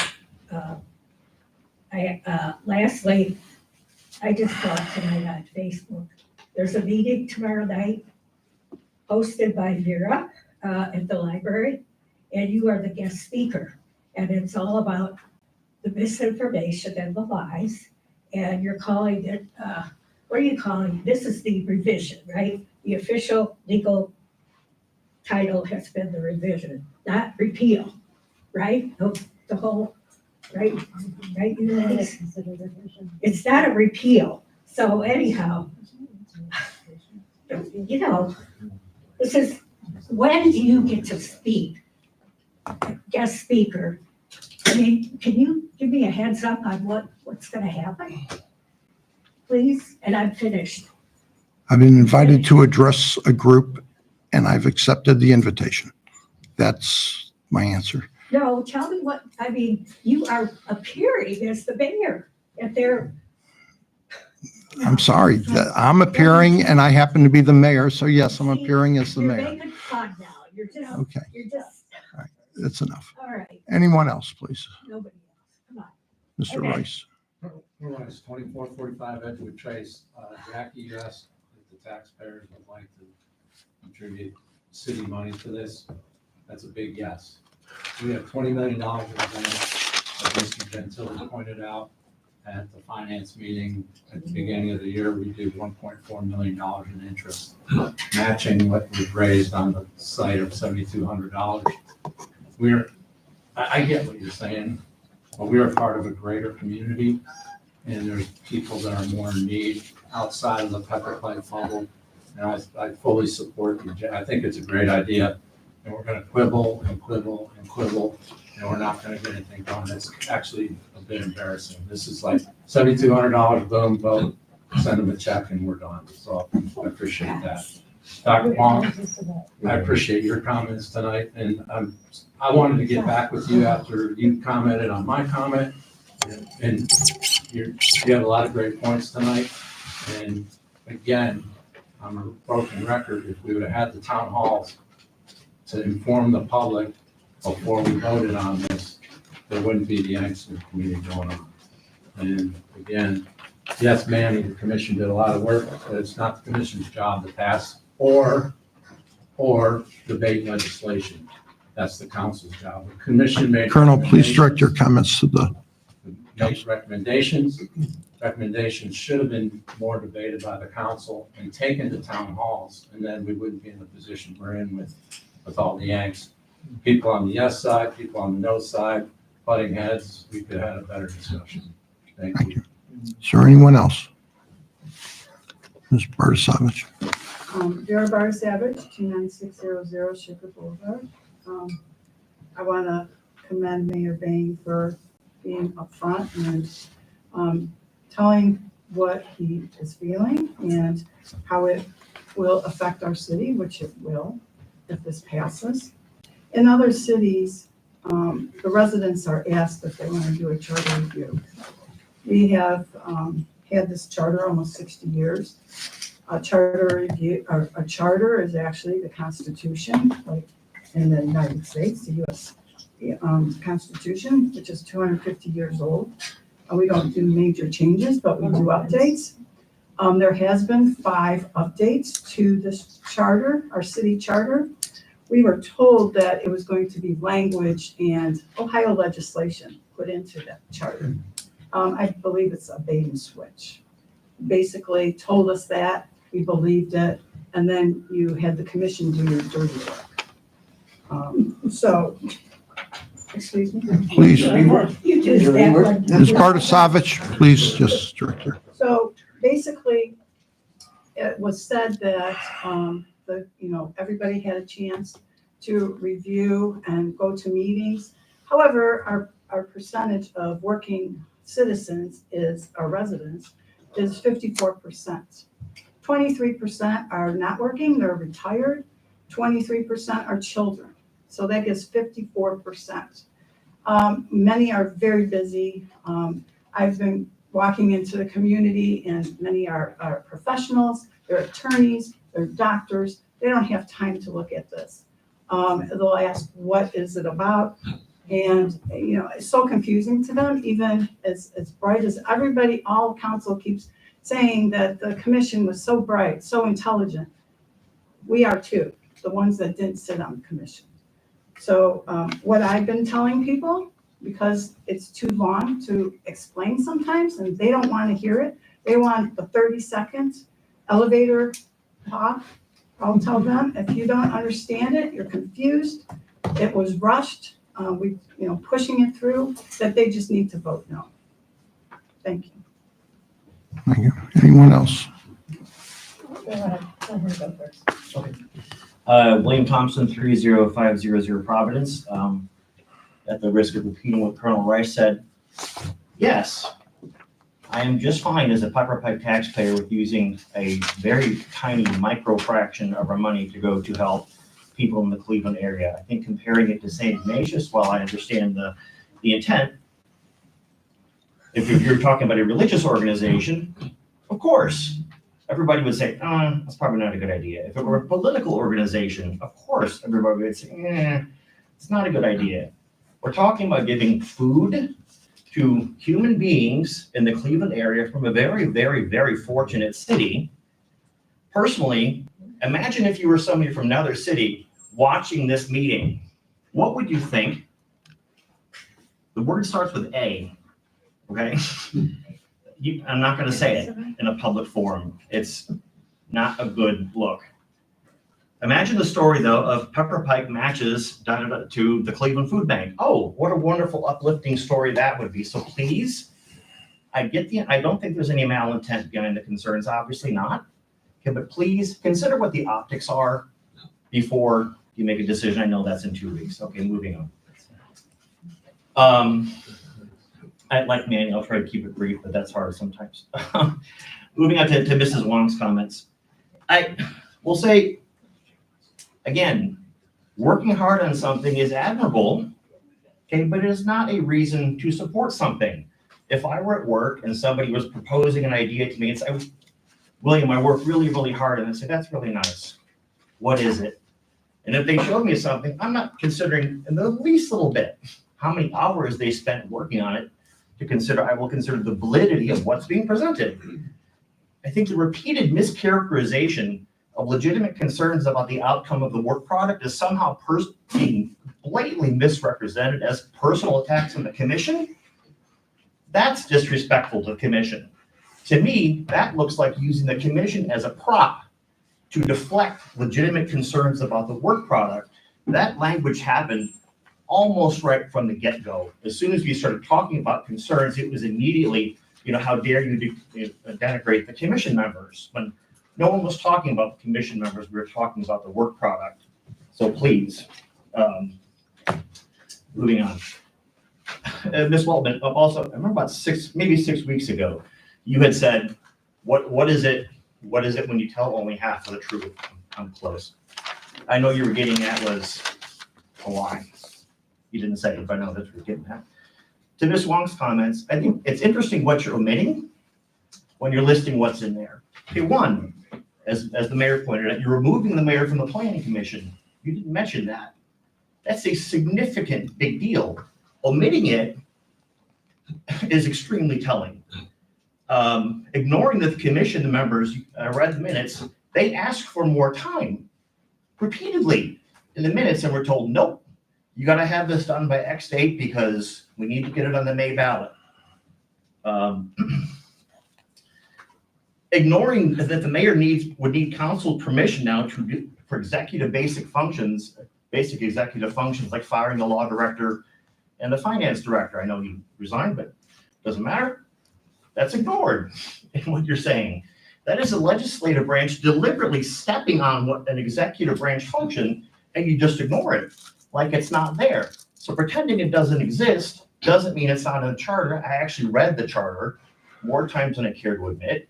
I'm still finding things like, ugh. Ignoring the built-in backdoor for council granting the president more duties and powers, or maybe powers and duties, by ordinance. I understand that as long as the charter doesn't say so, otherwise I get that. But there's a whole lot the charter doesn't say that becomes wide open for, hey, maybe the president should be able to do this. Who thinks that? Sure. And I, as a voter, get no say in that because that doesn't have to go through the charter. That just gets, it's using the ordinance to modify the charter. Ignoring, we talk a lot about the meetings being held. Yes, some of them were held during the evenings. There was one at 7 p.m. 6 o'clock, 6:30. I just checked the schedule. I have a job. A lot of you work. A lot of people here in the room work. A lot of people watching on YouTube work. So I said, you know what? I'm not going to take 13 days off, which I have to do to attend these meetings. So I thought, you know what? Mr. Gentili and I had a good rapport going on at that point in last fall. And I said, you know what? Mr. Gentili says we're going to have town halls after to discuss. So you know what? Cool. Let's let the dust settle. I don't need to be there in the middle of the lively conversation because I'll have a chance to say something after. I guess I was wrong to trust you on that. I don't know why you're laughing because I don't think it's funny. I'm laughing because That's fine. you're disparaging. I'm using what you actually did. Disparaging All right. members of this council, Okay, and I don't appreciate it. that's fine. All right, Mr. Thompson, I am going to have to ask you to wrap up. You've been going Okay. on for a bit. One last note. The actual May turnout is typically fewer responses than you got from the third sidewalk survey. It was 1,400. Usual primary vote is around 1,000, 1,100. And I remember that the third sidewalk survey wasn't considered enough input to make a choice on it. And now you're willing to go with fewer votes to do something orders of magnitude more important. So that'll wrap it up with that. Thank you. Thank you. Anyone else? Go ahead. In the back corner there. One behind. Hey, Veronica? Yeah, whoever, just let everybody go. Please, shh, shh, shh. Did you call on me? Yes, I did. Peggy Reddick, 29300 Shaden Road. I would like to address the events of the town hall meeting held on April 2nd. It was a circus. The audience created such a disturbance, making it impossible for the council members to speak. I believe it was Ms. Weltman that asked you to ask Mr. Mayor, could you do something about this?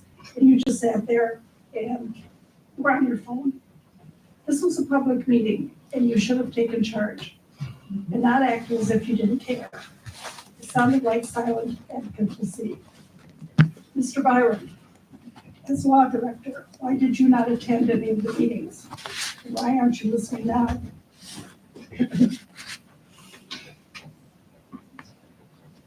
You could have tried to explain why they're not supposed to be giving speeches on yes and no. Better, Mayor Bain tried to do it, but he had to be so careful that a lot of people were very confused after that. Now to the State of the City address. Many of us were were at the meeting, and Mr. Byron explained to the mayor and council that they could not advocate issue 71 census on the ballot. Well, it seems like the mayor didn't think it would apply to him. After all the accolades, the mayor came out with defending issue 17. So in closing, I would like to say the lack of action at the town hall meeting and your advocacy at the State of the City address, both taken by you, Mr. Mayor, was very disrespectful to you, your office, council members, and the people of Pepper Pike. Thank you. Actually, I thought Mr. Gentili was in charge of that meeting. Anyone else? You made it clear. What is that? I thought he was in charge of the meeting. He organized it, not me. Anyone else? Mr. Bertasavich. Gerard Bartasavich, I know. 9600 Shaker Boulevard. I want to thank Dr. Wang for bringing the discussion up. I think it was very important, and I think it really is very telling now of the confusion of even council of how this is, this whole commission, charter commission review is being addressed. I think it's a total disaster, and it reminds me, Dr. Wang, when you brought up during the first reading to put that on the vote. Are we going to have a discussion? You remember that? And not one council member said, yes, let's have a discussion. In fact, it was the opposite. You said the document speaks for itself. Am I right? It's on video. Exactly. It's on video. We came here and we sat here for a discussion. And you pulled the wool from out of us and you went on and voted without a discussion. None of you can explain in here why there were no town hall meetings up front. You've been asked that, why you did not obtain residents' input up front as it's stated in the meeting minutes. Nothing, you just look at me and stares, just like always. The other thing is, public input. We sent letters. I think Mr. Gentili said there were 12. I don't see anywhere in here where it addressed the 12 letters. I think maybe sometime you can point that out. I have asked for council members' letters that Mr. Scott Gilski stated, and it's even in the meeting minutes, that you were having communication problems with the mayor. I've asked council members for these letters here. I haven't received them. I asked them through the clerk of council. I have not received them. I went out to the commission members for those letters, and they said the letters are no longer available. Can you imagine that the letters are no longer available? Really? You said, oh, we wanted to get community input. How many voters do we have in our city? Does anyone know? We got about 5,600 voters, I believe, somewhere around there. How many residents attended these meetings? 12. 12. You were okay with that? Now you listened to the, when you had the 3 readings, the residents came, participated, gave their input regarding the putting it on the ballot. You had 3 readings. All 3 readings you had numerous input from the residents. You totally ignored them. You had input from Mr. Godek and Mr. Newell requesting it go on the November ballot. Not one of you gave any legitimate reason why it should not go on the November ballot, except Ms. Weltman said she didn't want to run with that being on the ballot. I'm sorry, I did not say that. You did not say that? I absolutely Okay, did so not. now I'll look it up and I'll show And you. it's, I just have to say, it's disheartening to hear the continuous misstatements, misinformation and lies you tell about the members of council and the people on the commission. And I never said that. And that's a terrible thing to perpetuate. You've said terrible things. And it's really, really a sad, sad way to move forward in this community. That wasn't ever said. And you just said it publicly and you Right. probably would put it on the internet. And that was never said. Is there anything else, Mr. I'm not Bertasavich? finished yet, thank you. The residents are very discouraged and disappointed also. And I'm meeting residents every single day, and they're confused. And as the mayor pointed out too, they don't know what this is all about. Why do they not know what this is all about? Why? This is wrong. And now you have the commission. They're confused now because they feel like they're getting railroaded. And even Mr. Bochnick said, what has become the most apparent that however the vote goes on May 6th, the voters need to totally clean house this November and 2 years from now. You even have the commission members upset with their direction from council members. So as you can see from the town hall meetings, the people spoke. The 3 readings here, residents spoke. Social media, residents speak. This is a disaster you got us into. Council has divided our community and we're in really bad shape. We lost a council member, Mr. Darga, because of council, and because their inaction and their behavior in these meetings. We lost a good finance director, and then we're going to possibly lose a mayor.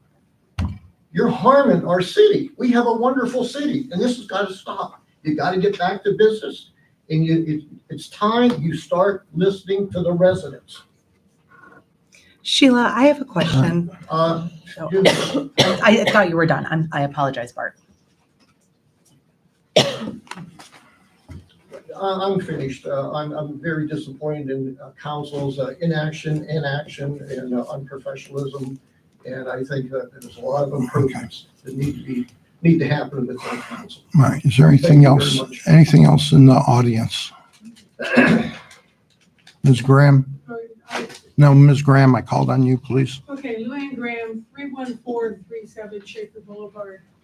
To address some of the comments made here by residents, slamming the council for dividing the city. I don't think the council has the ear of a Facebook page that they will espouse what the mayor wants to be said. It's like a campaign committee for them, or him. The fact that you stonewalled the council on putting a rebuttal to your half-truth statement on the city website because you control that with your iron fist. You did not collaborate with council as you have done with the sidewalk, where there was a joint statement. It was you running with the ball, and it was your ball, and now you're saying if we approve this, you're gonna take your ball and go home. I think that's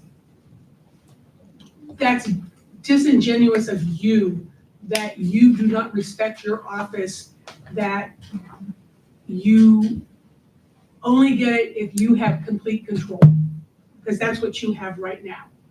You run this meeting, you run the executive part. I'm waiting for the time when we're voting on changing the name of the city to Baintown. Because that's what it feels like. You ram it down our throats. You give council stuff at the last minute and expect them to make a decision on it. And I've seen it time and time again. And it's you, Mr. Mayor, who have divided this city by your autocratic nature of the way you run this city. Thank you. Anyone else? Ms. Arnold? Hi, Heidi Arnold, 30496 West Lander Road. I wanted to speak first on behalf of the Civic League and our town hall. We specifically did not call it a town hall. Sorry. We called it a spring event because we figured the city had held 3 town halls. How you all decided to run them and who got to speak is not my problem. I do say I understand that the same people that came to those town halls are the same people in this room.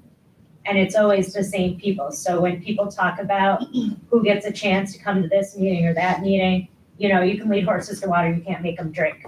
So those are my feelings on what had already happened and why we chose to host our spring event, where we had the mayor give his state of the city, which was supposed to be the state of the city, and we wanted to discuss the other two ballot issues, which are not getting any attention, and I don't know how many of you could name them. And one of them is a state issue for Ohio, and it's a bond amendment for doing infrastructure. And a lot of it helped in the area, some of it to redo Lander Circle. So you should probably look that up. The other one is the renewal of the Orange Rec Center tax levy. Should also probably look into that. So that is what we had imagined and what we did to avoid everything that goes on at these meetings and at the town hall, because it had already taken place. So I just want to make sure that that's known to people, and that was the direction and the reason and the why of what we did. Thank you. Thank you, Ms. Arnold. Not seeing anything else. We stand adjourned.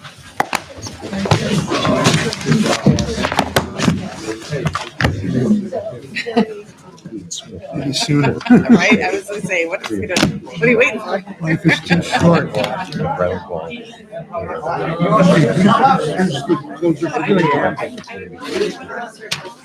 Every year I stick a marker, 4 pitches.